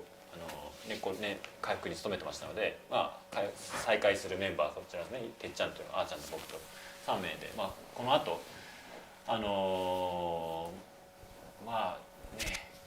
自分たちとしてはね全然望んでないような展開でレースが進んできましたので、そこからレース中にどういうふうに気持ちを切り替えていくかっていうのは、僕自身もそうですし、それ以上に初めて経験するこの2人、ね、こちらの2人がどんな気持ちでいるのかっていうところで、確認っていうんですかね、一回意思を確認した感じですね。その時2人はどんなふうな意思表明を覚えてます？そうですね。もうまだ2、30キロしか進んでないっていう状況だったんで、ここでは終われないなっていう、それは当然ランキングにも乗らないし、形としては残らないかもしれないですけど、せめてやっと立てた舞台なんで何かしらの経験を積みたいっていうところでスタートしたっていう感じでしたね、僕は。あーちゃんは？私は、辞める選択肢なんて考えてなかったですし、全員同じ気持ちだと思ってたので、ヨキさんにどうするって聞かれても、もうそんなのもう当たり前でしょっていう感じで、みんなもうそんなの答えなんて決まってるでしょっていうような多分返答をしたかなと思ってます。そうか。ちなみにこのリタイア一回SOS での端末を開封してしまってリタイアっていうことだから、ここからはランクがつかないという状況だね。でもランクがつかないけど、やりたきゃやってもいいよというボーナス的なレース。そうですね、3人までであればチームメンバーが1人欠員が出て、で継続したいっていう場合は3人までだったら認められないですよ。2人だと、ダメですよっていうような場合になってしまうんですけども、3人でしたし、メンバーの方にも僕も、ね、意思を再確認したんですけども、結果として確認しているような、確認しているつもりなんだけども、ね、てっちゃんあーちゃんからするともうヨキさん答え言ってますよね、別に聞くまでもないじゃないですかみたいな感じで、でとりあえずじゃあ行くってことにチームとして決断をしたので、主催者の方に先ほどの話になりますけど、ウルチの方にもう一回電話をして自分たち3人でレースを再開したいと。再開したいってことを僕やってしまったなと思ったんですけど、ちょっと、ね、展開がなかなか読めなかったので、最初レスキューの時に自分たちが、3人レースを再開するってことまで伝えられたらなおもうちょっとスムーズにいったのかなっていうふうなことはあったんですが、ただでもねあの時はもう精一杯でしたから、まあなんとねそういうふうに思ったものの、まあさウルチに電話したらとにかくねびっくりされたんですよ。ウルチはそうかみたいな感じにウルチの反応ですね。で続けるつもりだったのかっていう。そう僕らが再開したいって言ったらレスキュー呼んでるわけじゃないですか。レスキュー呼んでもう送っちゃってる状況でそうなのかみたいな感じになって、で僕らその時点でもう最下位だったんですよ。もう全チームにもうわーって抜かされていて、はい、なのでもう離れ陸のことみたいな感じでもう他のね先を行くチームからも随分遅れていて、主催者からするとこういうチームって再開したいって言っても普通は切られちゃうんですよね。いわゆるそのレースがこう展開していく中で一番こうそのお荷物的な感じのチームになってしまうので、そうなるとレースをうまくこう運営していく中でトランジッションにつくチームが遅いと、そこにずっとスタッフを待機させなきゃいけないという運営上やっぱりこう結構ストレスがかかるチームの立場になってしまったにもかかわらずウルチはもう分かったってそしたら急げって言うんですよ。もうとにかく急げと、早く出ろというふうにそういうふうに焚きつけてもらったっていう感じで、もう慌ててもうね荷物じゃあ行くよみたいな感じでバーッと準備して、でそれまで4年にいろいろこうみんなこうねいろいろ気持ちがあったのですけども、もう行ってきますって感じで、はい、そんな感じでその時4年どんな感じでいたかな。その時なんか新しく俺ら出てってしまったから。そうですね、この時の僕はちょっと起きてまた気を失ってまた起きて気を失うっていうような状態だったので、あんまり状況を理解してなくて、いつの間にか出てったみたいな感じでした。なんか言われたのは覚えてるんですよね。俺らレース再開するよみたいなことを言われたのは覚えてるんですけど、でそのまま僕のザックに入ってた荷物とかもいくつか持ってきながらいつの間にか出てったいなくなったみたいな感じでしたね。次起きたらもういなかったっていうような状態でした。はい、そしてまあ3人で再開をしていくわけですが、まあこれからですね、そのコースとしてもここからがいろいろな本番のレースコースとなるわけなんですけど、結構いろいろとあったということで、川の塗装が結構大変だったっていうのを聞いたんですけど、ちょっとそこの V を見てもらって出ますか。トレッキングの入る。そうですね。120キロぐらいですね。次の TA ようやくですね。とりあえずてっちゃんが今行くから、でそこにさてっちゃんエディあるじゃん。だからなるべくめちゃくちゃ上流から行きますね。4日目の夕方にちょっとこう手前でここから入っていって、最初のステージ1のこの辺からでいいよ。122キロのトレッキングが終わるっていうなんですけど、で最後のチェックポイントが TA に入る前。こんな乗れる必要なかったの？今見る側になる。はい。濁ってますね。先ほどレスキューが出るときに中夜雨が降って増水したんですけど、僕はこれ後で知ったんですけど、前日に雨が降る前にはこれ浮くから通過したチームは浮力体代わりにして、だったんです。こういうふうにこれ捕まって歩いてはこれで手で足はこうカニバサミのようにこういうふうに。全然いかねえ。全然うまくいかねえんだけど。カニバサミ泳いで渡るんですけど、てっちゃんは先にパッとこうクロールでこう背負って泳いでたんですが、ここでね僕も初めて知ったんですが、あーちゃんは泳げないって。泳げますクロールはできるんですけど、服を着て荷物を持ってそのヨキさんに指示されたなんか手をこうなんか意外とこうして絶対つかないんで、足をこうしてっていうのがなんかどういうことなのか全然わからなくて、で今見よう見まねでこうそれをやってみたんですけど、全然進まねえっつってちゃんと教えてなかったっていうのが水泳とかでやるんですね。そういう泳ぎ方は知らなかったです。てっち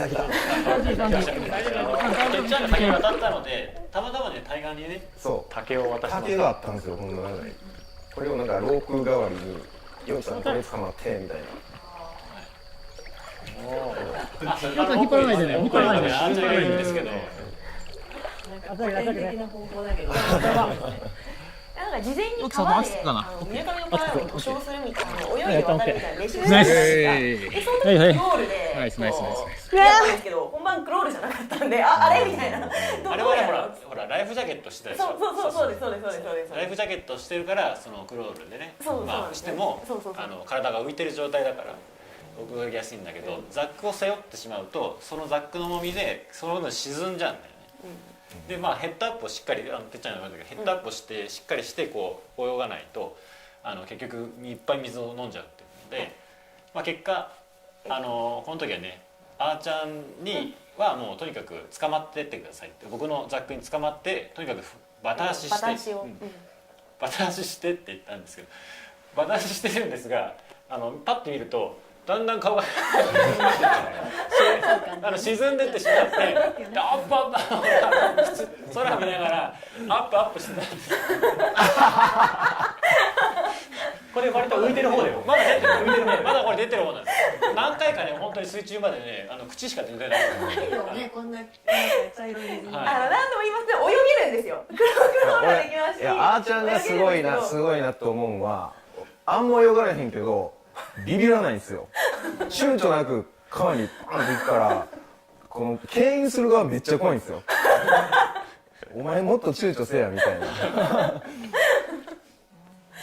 や普通に川に飛び込んで、その辺はすごいなっていうか、実はですねオチがありまして、僕らこれ頑張って渡ったんですけど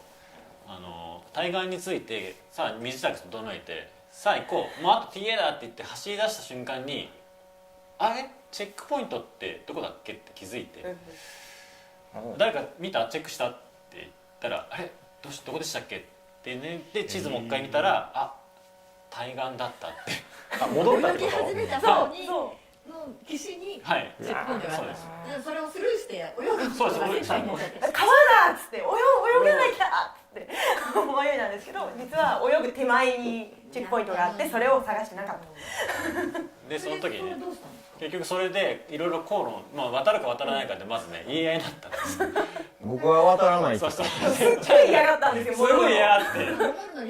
絶対嫌やったんですよ。要は CP を撮るには写真を撮るんだけどその国はメンバーみんなが写ってなきゃいけないからみんなで戻るしかないんだけど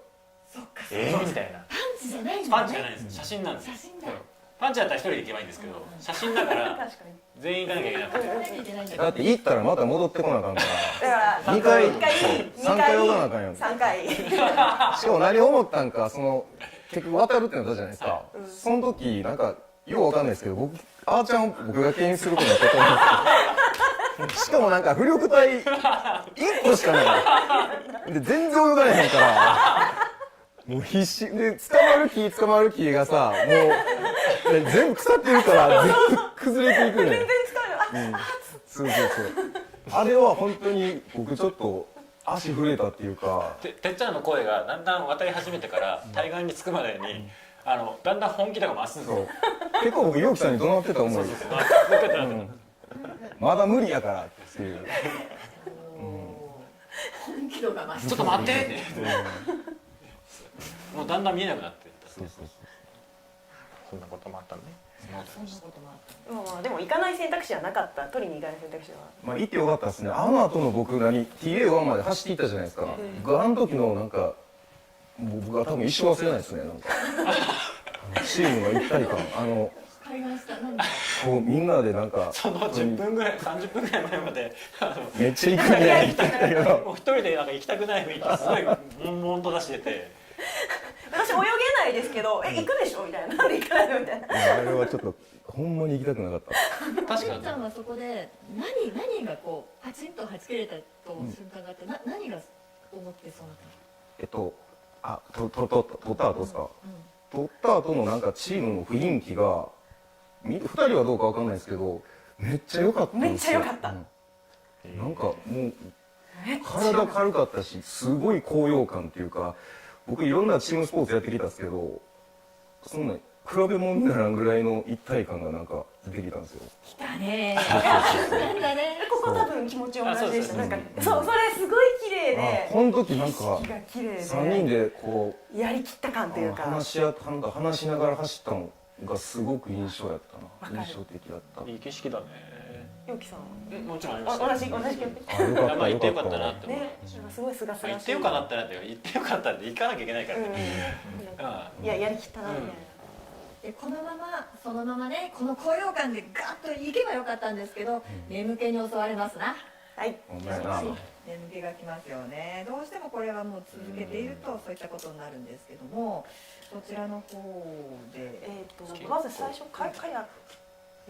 まあ眠気。先に眠気。どこだろうね。これはそうですね。あーちゃんがすごいテンション高くなっちゃってて。夜中だったんですけど、今回のレースもいくつかこう名所滝とかですね、景色のいいところに、チェックポイントが置いてあって、そこはもうマストで選手が行ってなんか記念品があるんですけど、その記念品をゲットして帰ってきてください。そういう時寝てない。これ時間計ってない？これ時間計ってますね。基本的にこういう紙は10分って時間決めて、でタイマーで10分計って。で直前にね。そうです。これ30秒前になって 10秒前ぐらいに起きたの。自分で起きたんですよね。私が測りました。アラーム鳴ってる。私この時全然眠くなくて。そうそう。これ今てっちゃん起こす。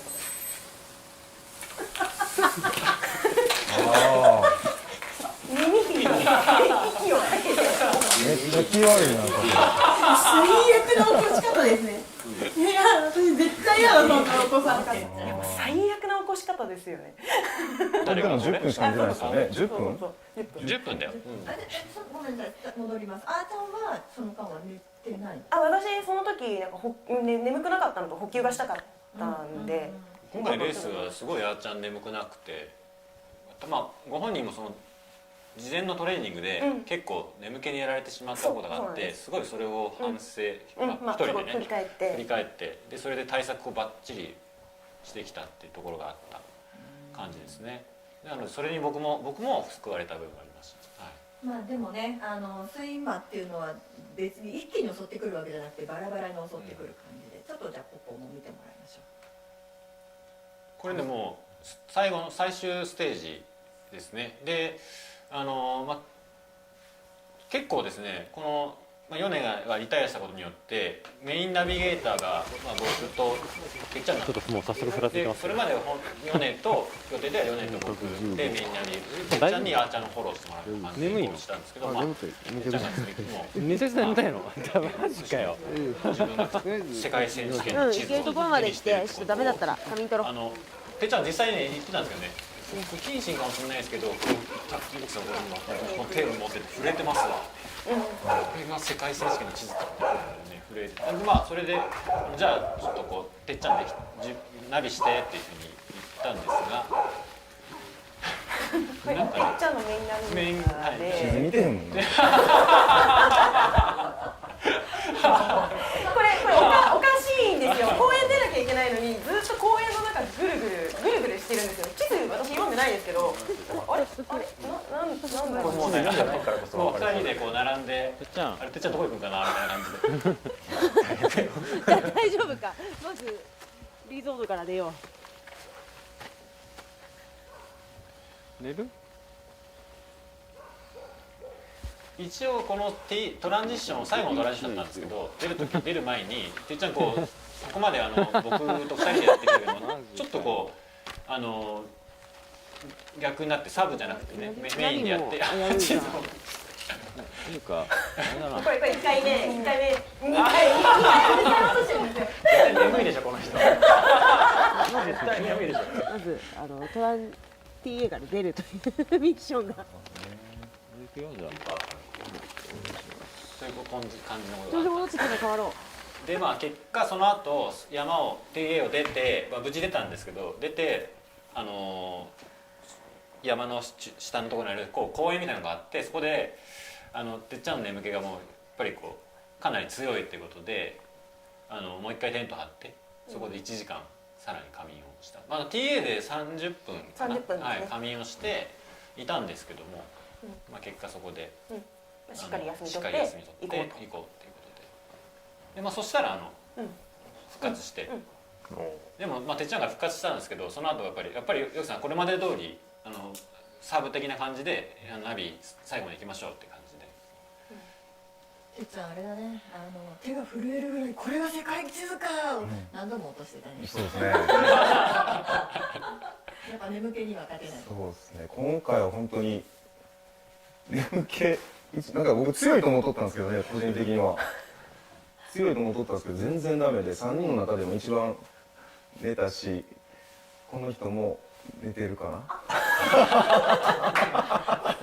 自由だから。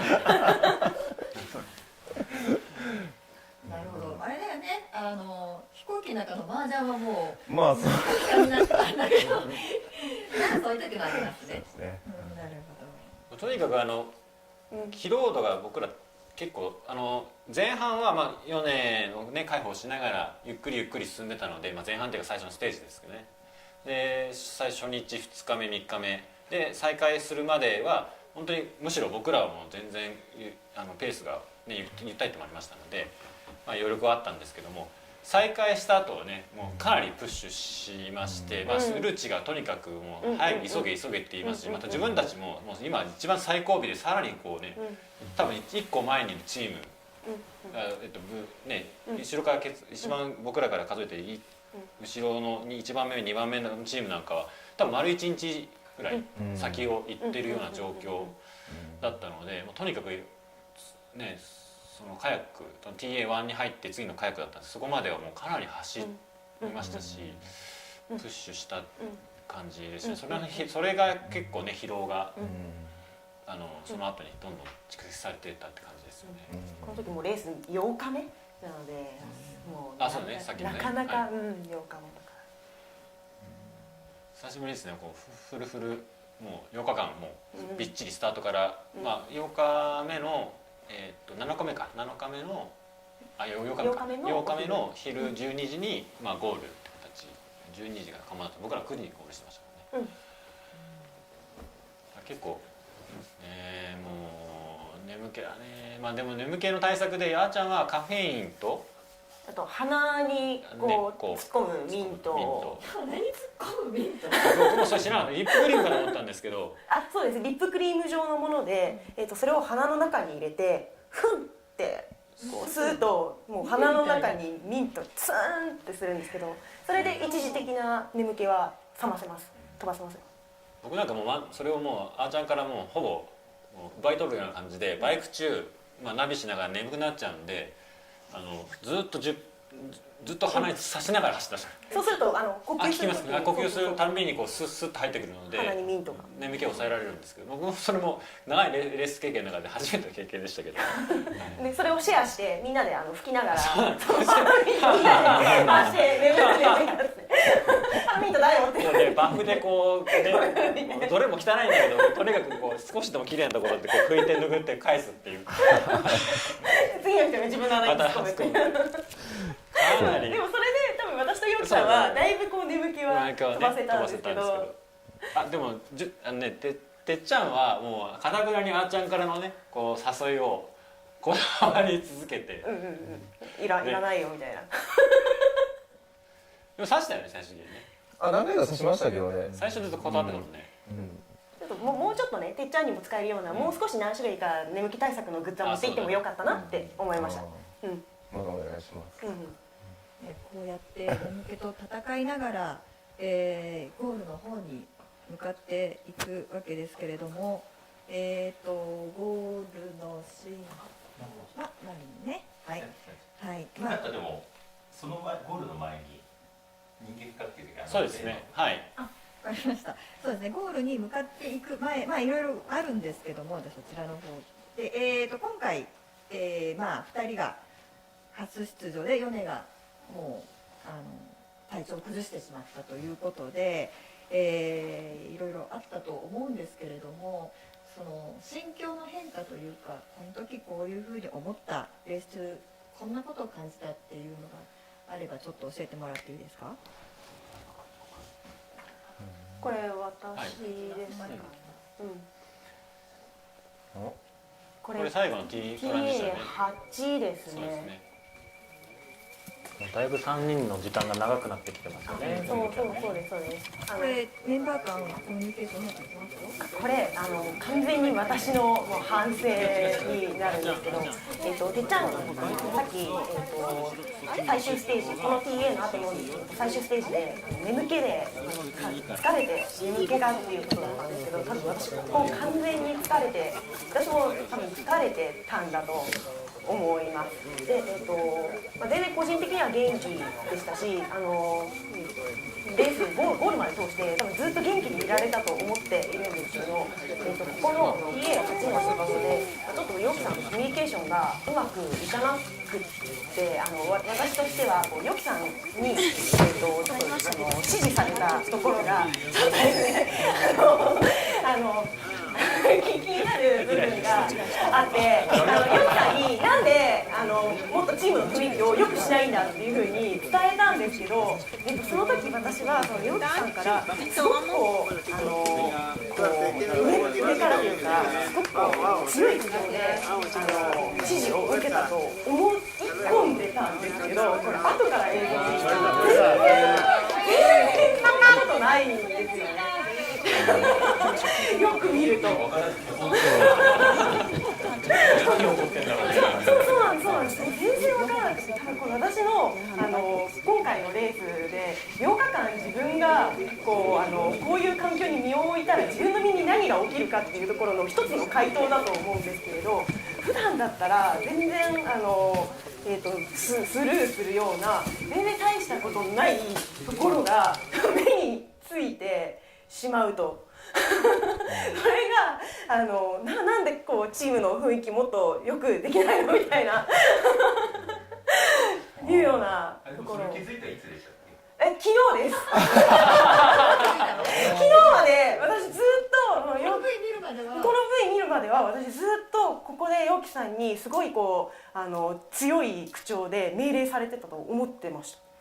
でそれにすごいショックを受けたんですよ。なんでもう最後のTA なのにもうこれからみんなで頑張っていこうっていうところなのになんでそういう態度取るんだろうと思ってたんですけど、全然で多分私のこう余裕が精神的にですかね、びっくりしました。これがアドベンチャーレースかって思いましたもん。あいさんがわーっと言ってそれを受けたんだよね、ヨキは。どうきょとんとしていたヨキですが、ヨキはどういうその時の場面の前にもちょっと布石があって、その長いマウンテンバイクの途中で牽引をするしないとかっていうところでもあーちゃんとの僕は牽引しましょうみたいな感じで言ったんですけど、突然牽引するってことを言われたから、ちょっとびっくりした。あーちゃんの中で心構えができてなかったとか、そういうなんか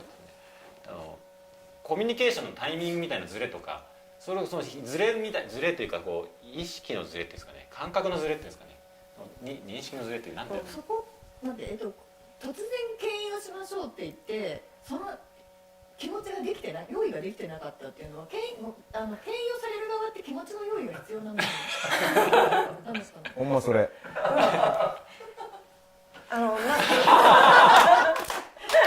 何の牽引されるからちょっととかじゃないんです。もちろんトレーニングでも事前にやってますし、こういう場面では牽引しましょうとかっていう話はちゃんとすり込んでちゃんとトレーニングして、いきなりぶっつけ本番でレースで牽引するわけで牽引するよっていう、牽引するはするんですけど、牽引するタイミングって様々じゃないですか。様々なんですよね。上りだったりとかメンバーが少し遅れてしまったりとかっていうので余力のあるメンバーが牽引してバイクで引っ張って補助していくって感じなんですけど、あーちゃんもすごくバイクを頑張ってくれて、夜から急な山を登って、そこも僕らが足をねバランス崩してこけてしまって結局押していかなきゃいけないところもあーちゃんすごいガンガン漕いで登っていく、すごくすごいなっていうの場面もあったんですけど、それ山越えて朝明けましたで平原がバーってなった途端に少し遅れ始めちゃったんですね。で本人はすごくこれまで通りに頑張って同じように頑張ってるので、なんで遅れてしまうんだろうっていう感じの部分が遅れてると思ってなかったんですよね。みんなと同じように、さっきと同じようにちゃんとついていけてると。でそれまでの結構きつめなバイクセクションも、しっかりついていけてたというか、それまであんまり牽引のタイミングなくできていたのでできるじゃん自分みたいな、やればできるじゃんと思ってたんですけど、平坦なそれこそ全然こうテクニカルじゃないついていけると自分が思ってたところでいきなり牽引ってなって、あれなんだろうみたいな、もっとできるのになんで今なんだろうっていう感じで。それ言ったの陽気に私まだできますっていう心の準備できてませんね。いや私まだできますっていう。その後ちょっとこう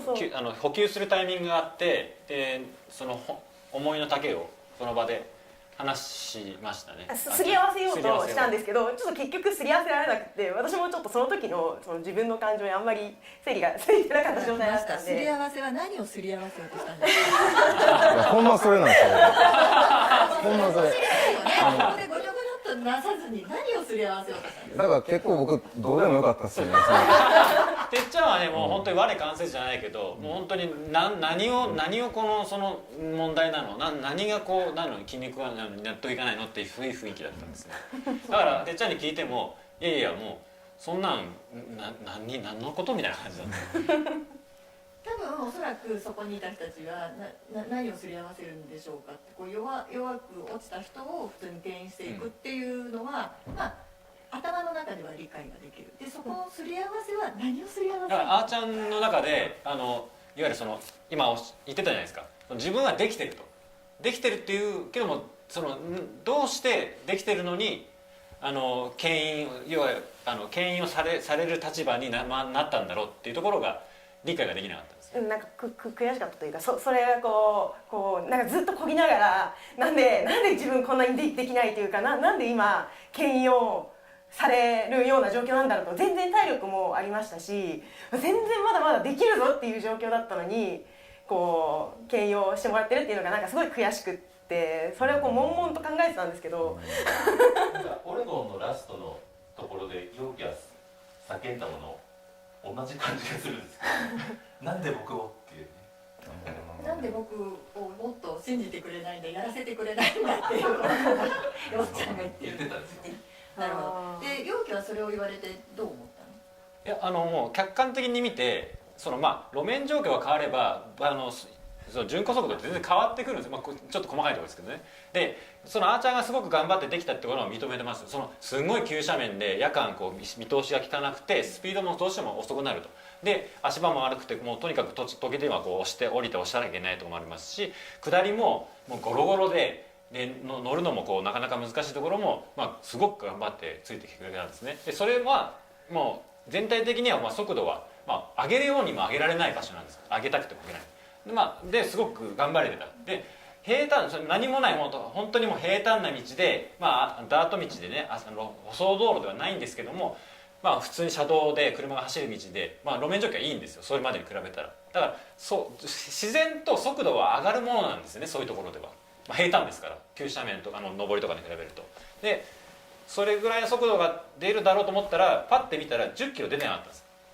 マウンテンバイクで10キロ出てないってやっぱ遅いんですよね。でやっぱ平均的な速度だと15キロから20キロぐらいは平坦とかではガンガンこうスピードを上げていけばいけなかったんです。その時ね、条件的に強い向かい風が吹いてて、でそれで、その向かい風によって体抜けて少し速度が落ちてるんじゃないかっていうところで、ここはやっぱ牽引していかないと速度上げられないなと思って牽引するよっていうふうに言ったんですけども、本人はそこがすごくなんかその言ったことがもうその時点でって感じだったんだと思います。もう一つあって、なんでどうしたのって聞かれたんですよ。なんか速度出てないよって言われて、でその時に頑張ってるんだけど、ちょっと風が強くて、もしかしたらいつも通りついていってるんだけど、それでももし遅れちゃってるように見えるとすれば、ちょっと風の影響があるかもしれないというふうに伝えたんですけど、それをですね、私が頑張っていないのは、遅いのは風を言い訳にしてるって思われたんですよね。でそれもちょっとショックで、そんなつもりなかったのに。それもちょっとあって、だったらもう余計に牽引するべきだなっていうふうに思ったんで、なんだろう最終的にはあーちゃんの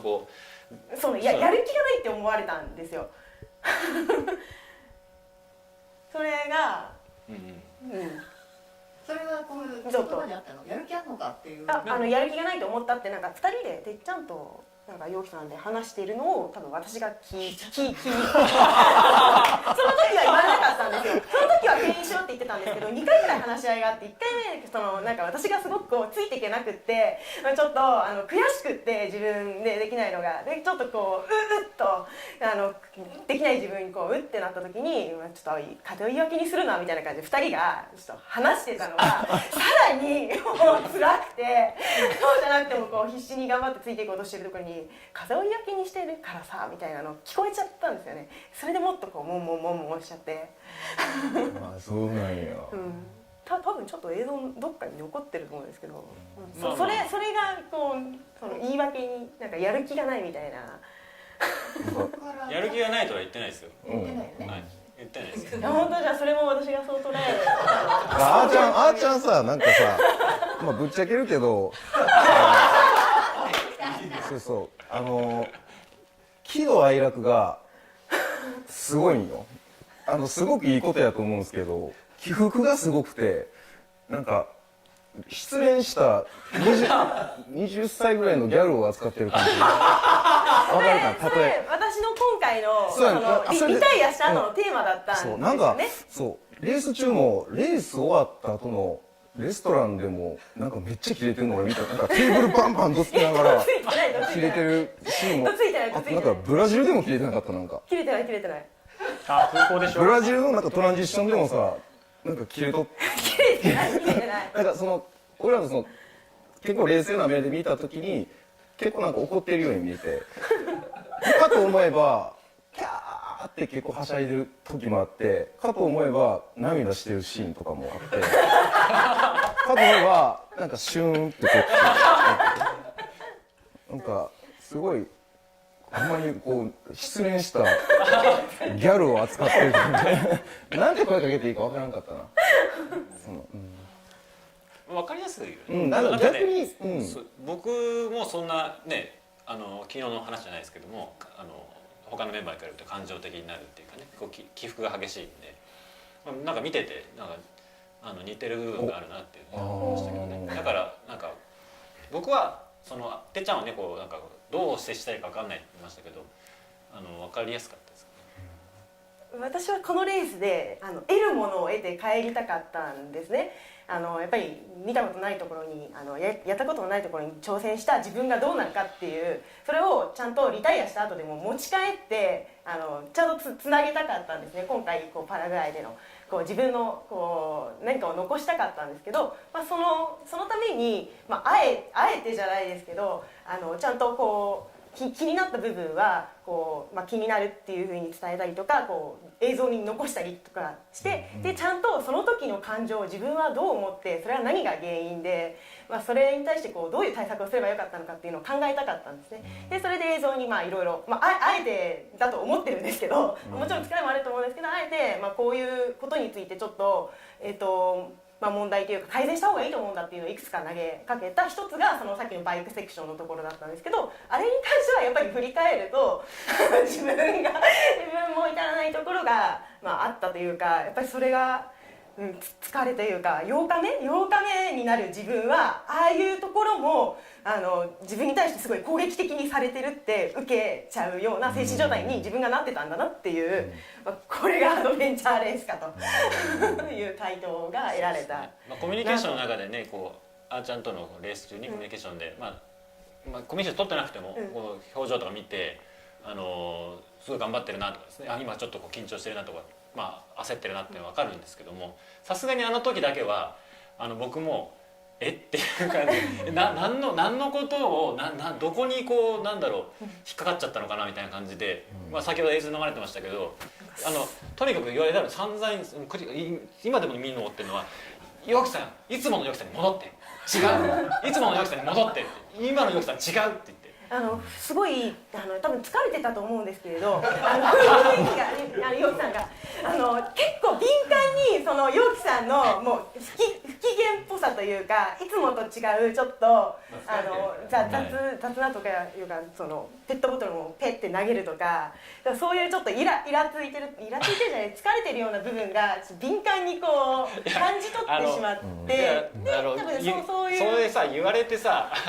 言われてこうバーって言われてさ、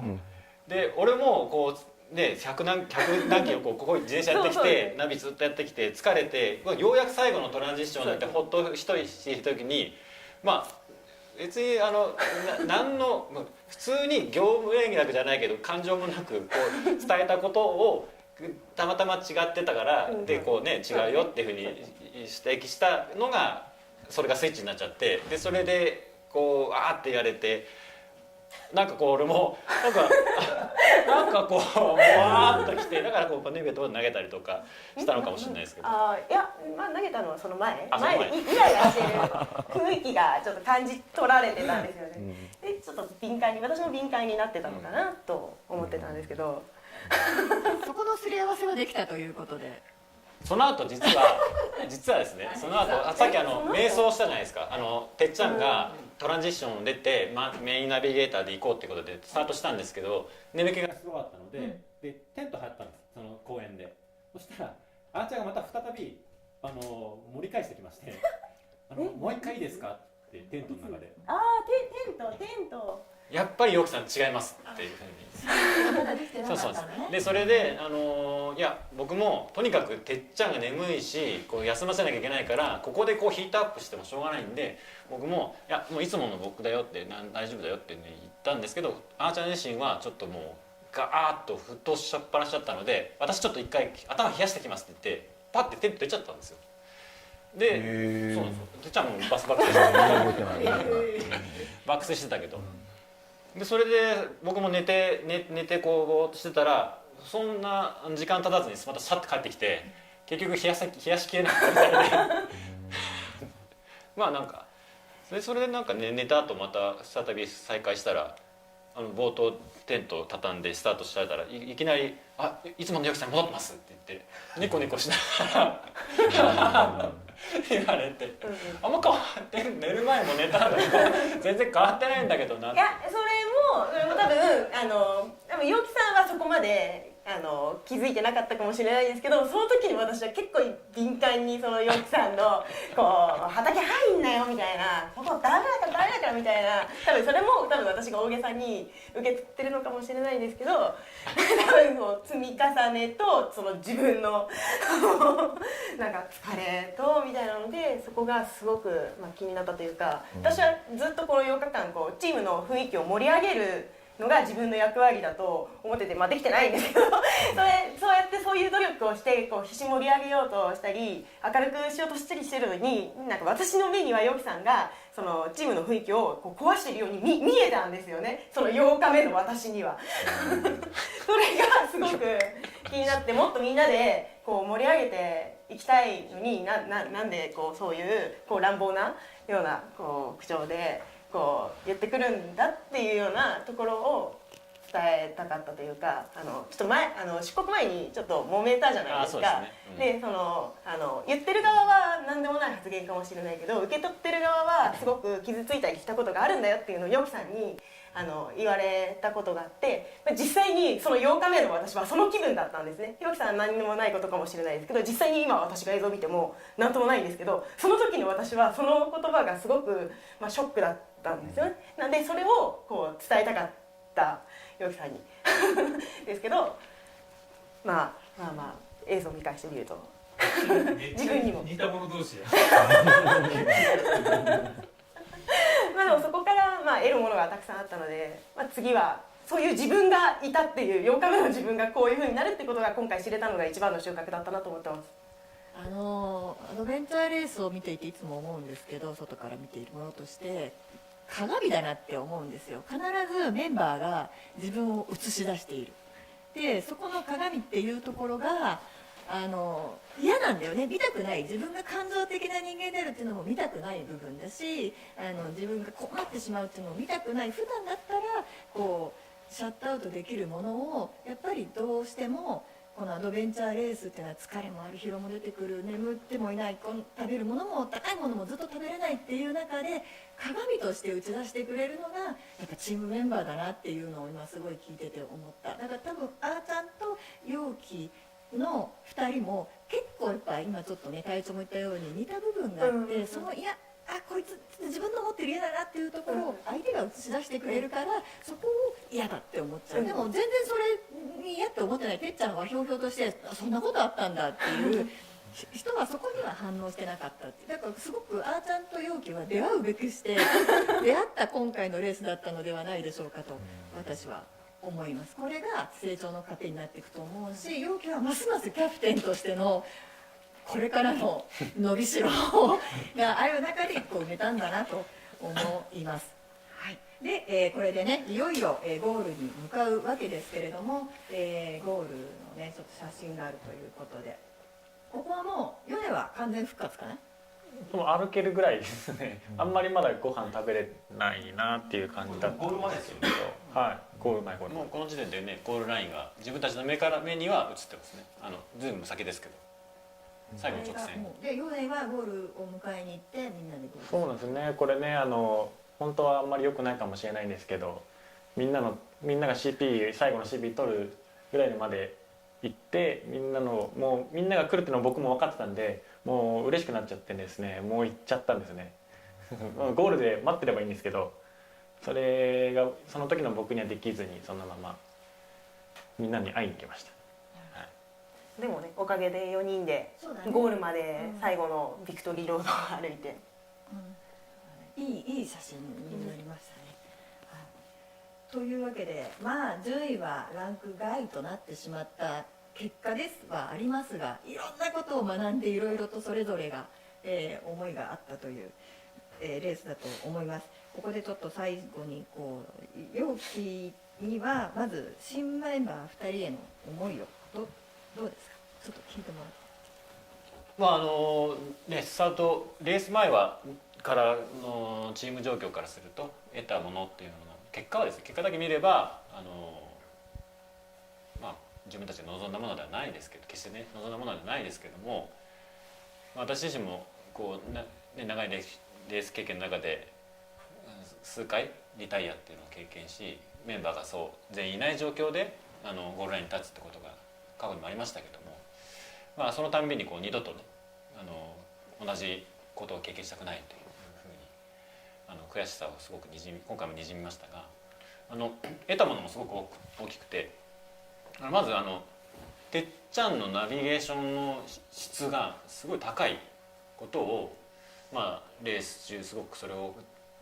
実践、本番ですけどね、本番もぶっつけでしたけどもそれが大きな手応え収穫だなと思いますし、最初はやっぱ3人で再開するって言った時にてっちゃんがどれぐらい米が担うはずだったサブナビゲーターをフォローをどれぐらいしてもらえるかってところが鍵だったんですけども、で最初のそのステージ1の残りの100キロぐらいのトレッキングも夜間でもねすごい精度高くナビゲーションをフォローしてくれて、お互いにね迷ってしまって2人でナビゲーションしながらつぼってしまうことも迷ってしまうこともあったんですけども、それでも最後まで精度高くフォローしてくれたのはすごく手応えでしたし、レースにかける思いがすごく強いっていうのもレース中に感じられた部分でありましたね。今回のレースどうしてもゴールラインまで3人で最終的にたどり着けたんですけども、レースの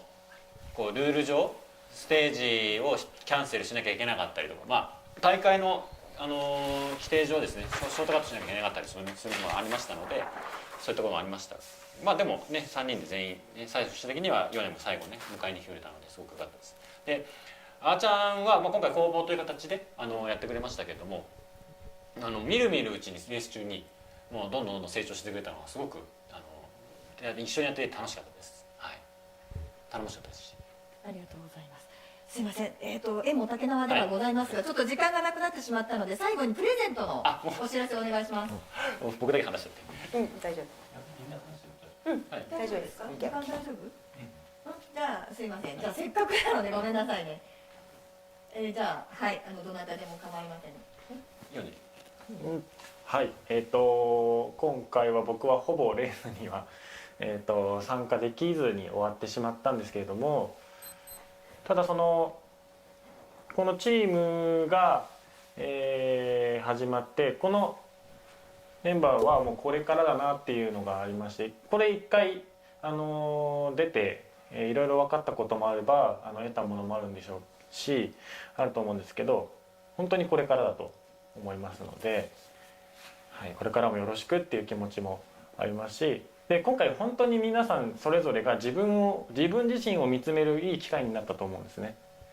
なのでその起こったことと自分を見つめ直すっていう客観的に見るっていうのをぜひもっと続けてほしいなと僕は思います。はい。じゃあてっちゃん行こうか。はい。冒頭にも言ったんですけど、本当にやっと出れて、やっとこの海外のレースに出れて本当に良かったと思いました。やっぱ結果はこんな感じですけど、なんか次回のモチベーションにすごくなんか刺激を与えてくれてるというか、すごい今かなりモチベーションが高い状態なんで、来年も海外レースあるかと思うんですけども、積極的に積極的にどんどんチャレンジしていきたいなと思います。ありがとうございます。あーちゃんどうですか？私は、エクスペディショングアラに出て、本当に、今年すごくこう人生の転換期になったなと思ってます。やっぱり、この大会に飛び込んで挑戦してみたいっていうことで飛び込んでみて、やっぱり本当に普段じゃできないようなたくさんのこう経験だったり、自分との対話だったり得るものが本当にたくさんある、いい時間を過ごさせていただいたなと思ってます。で一応ゴールして一応今の私ができる、全てのことは出し尽くしたなと思ってすごく満足してたんですけど、ヨキさんがですねレース後のインタビューのところで、このメンバーで来年の世界選手権リベンジすると特に4人ですり合わせもしてないんですけど、そのようにですね宣言をしてしまったので、ちょっと私やっぱりどうしても公募ですし、まだまだこう、至らない点がたくさんあるというところだったんで、ちょっと最初はですね私で大丈夫かなって思ってたんですけれど、今はですね気持ちを切り替えて、そういうふうにですねヨキさんが次の、指針を示してくださったので、私はですね今回、得たことをもう全て、次回に、全てぶつけるつもりで、引き続き、チームの一員として、トレーニングを続けていこうと今後もチームの一員として、しっかりと、活動していこうというふうに、覚悟を決めたような、そんなきっかけになるレースでした。そしてこの4人を、話を聞いて最後に、一メンバーとなった田中将人、ちょっとどうですか？そうですね、僕も結構生々しいどんな状況でって細かい話はちょっとね、今初めてちゃんとこうみんなの思いの丈を聞けたなと。なんか個別に聞いてはいたけど、やっぱそこまで本心っていうか、その感情こもった感想っていうかね、思いはちょっと聞いてなかったんで、ああそういうことなのねみたいな感じは聞けて、僕も視聴者の皆さんと同じように非常に面白かったんですけども、これこそアドベンチャーレースだなと。僕が人生をかけてアドベンチャーレース取り組んだ理由っていうのが、やっぱり自己の成長につながるから。でこれはやっぱり究極のチーム競技だからだと思ってて、僕は個人競技で人間性が成長するとは思えてないんですね。チーム競技だから僕は人生かけられる。個人競技に人生かける魅力は僕にとってはないんですね。で、それはなんでかって言ったら、やっぱりこう世の中で一番客観的に見れない、把握できないものって自分自身だと思うんですね。自分自身は客観的に見れない。だからそれを客観的に見るには鏡に映してみないと自分の客観的な姿は見れないわけで、その鏡になるものが何かって言ったら、そういうビデオの映像で客観的にね自分の言動を見るとかっていうのもあるんだけど、一番はやっぱり人との対峙ですよね。やっぱりこう人ともう本当にこう心のバリアを取っ払って、もう裸で人とぶつかり合うことで初めて自分の本性がさらけ出されて、それが本当に実感として、自分が理解できる、そういうシチュエーションが簡単にアドベンチャーレースが作れる、現れるんで、だからアドベンチャーレースは社会の縮図だし、短期間でそういう経験ができる素晴らしさがあるなと思ってて、後の問題はその後ですね。その自分の本性を見てしまった後、自分がそれを受け入れてなんかこう自己成長につなげるようなアクションができるかどうか、その辺の素直さとか謙虚さと強さが僕はチームメンバーに求められてるなと思うので、それをいい体現ができたんで、本当にこれからのチームだと思うので、皆さんもですねそんなふうにこう赤裸々なに活動してますんで、本当にこ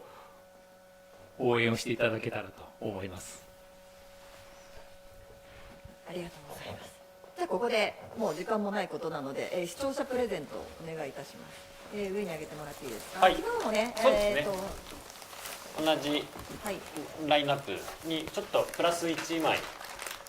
シャツが今回のエクスペディショングアラニーの参加賞ですね、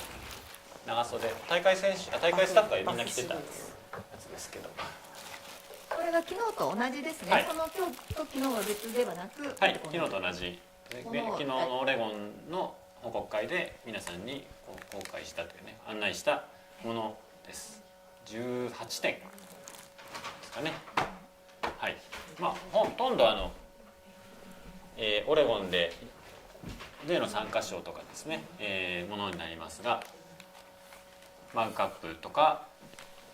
バラクラバーとか、ネックゲーターとかですね、あとシャツとあります。この欲しい、ぜひねこれをこう手にしたいと欲しいなっていう方は後ほどチームのホームページの方で応募方法と、発表させていただきますので、ぜひ、チェックしていてください。よろしくお願いします。すいません、今回ですねこれに関してですが物は選べません。T シャツが欲しいなとかバフが欲しいなという方いらっしゃるかとは思いますけれども、申し訳ありませんがこちらの方で、物は選ばさせていただきますので、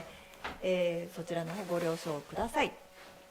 はい、ではですね、この2日間で、やってまいりましたチームイーストウィンド2022の報告会ですね、こちらの方をこれにて終了いたしますが、ここにはジョージも入ってくれましたので、はい、皆さんでね最後のご挨拶を、せっかくだからちょっと私もジョージの後ろ側に入っちゃおうかな。いいよいいよ、このままでいいよいいよはい、ありがとうございます。はい、じゃあこんな感じで大丈夫ですかね。じゃあ皆さんで、メリークリスマスもあれなんですので良いお年をでご挨拶しますかね。ではよきくん振ってください。それではまた来年もチームイーストウィンドをよろしくお願いいたします。せーの、良いお年を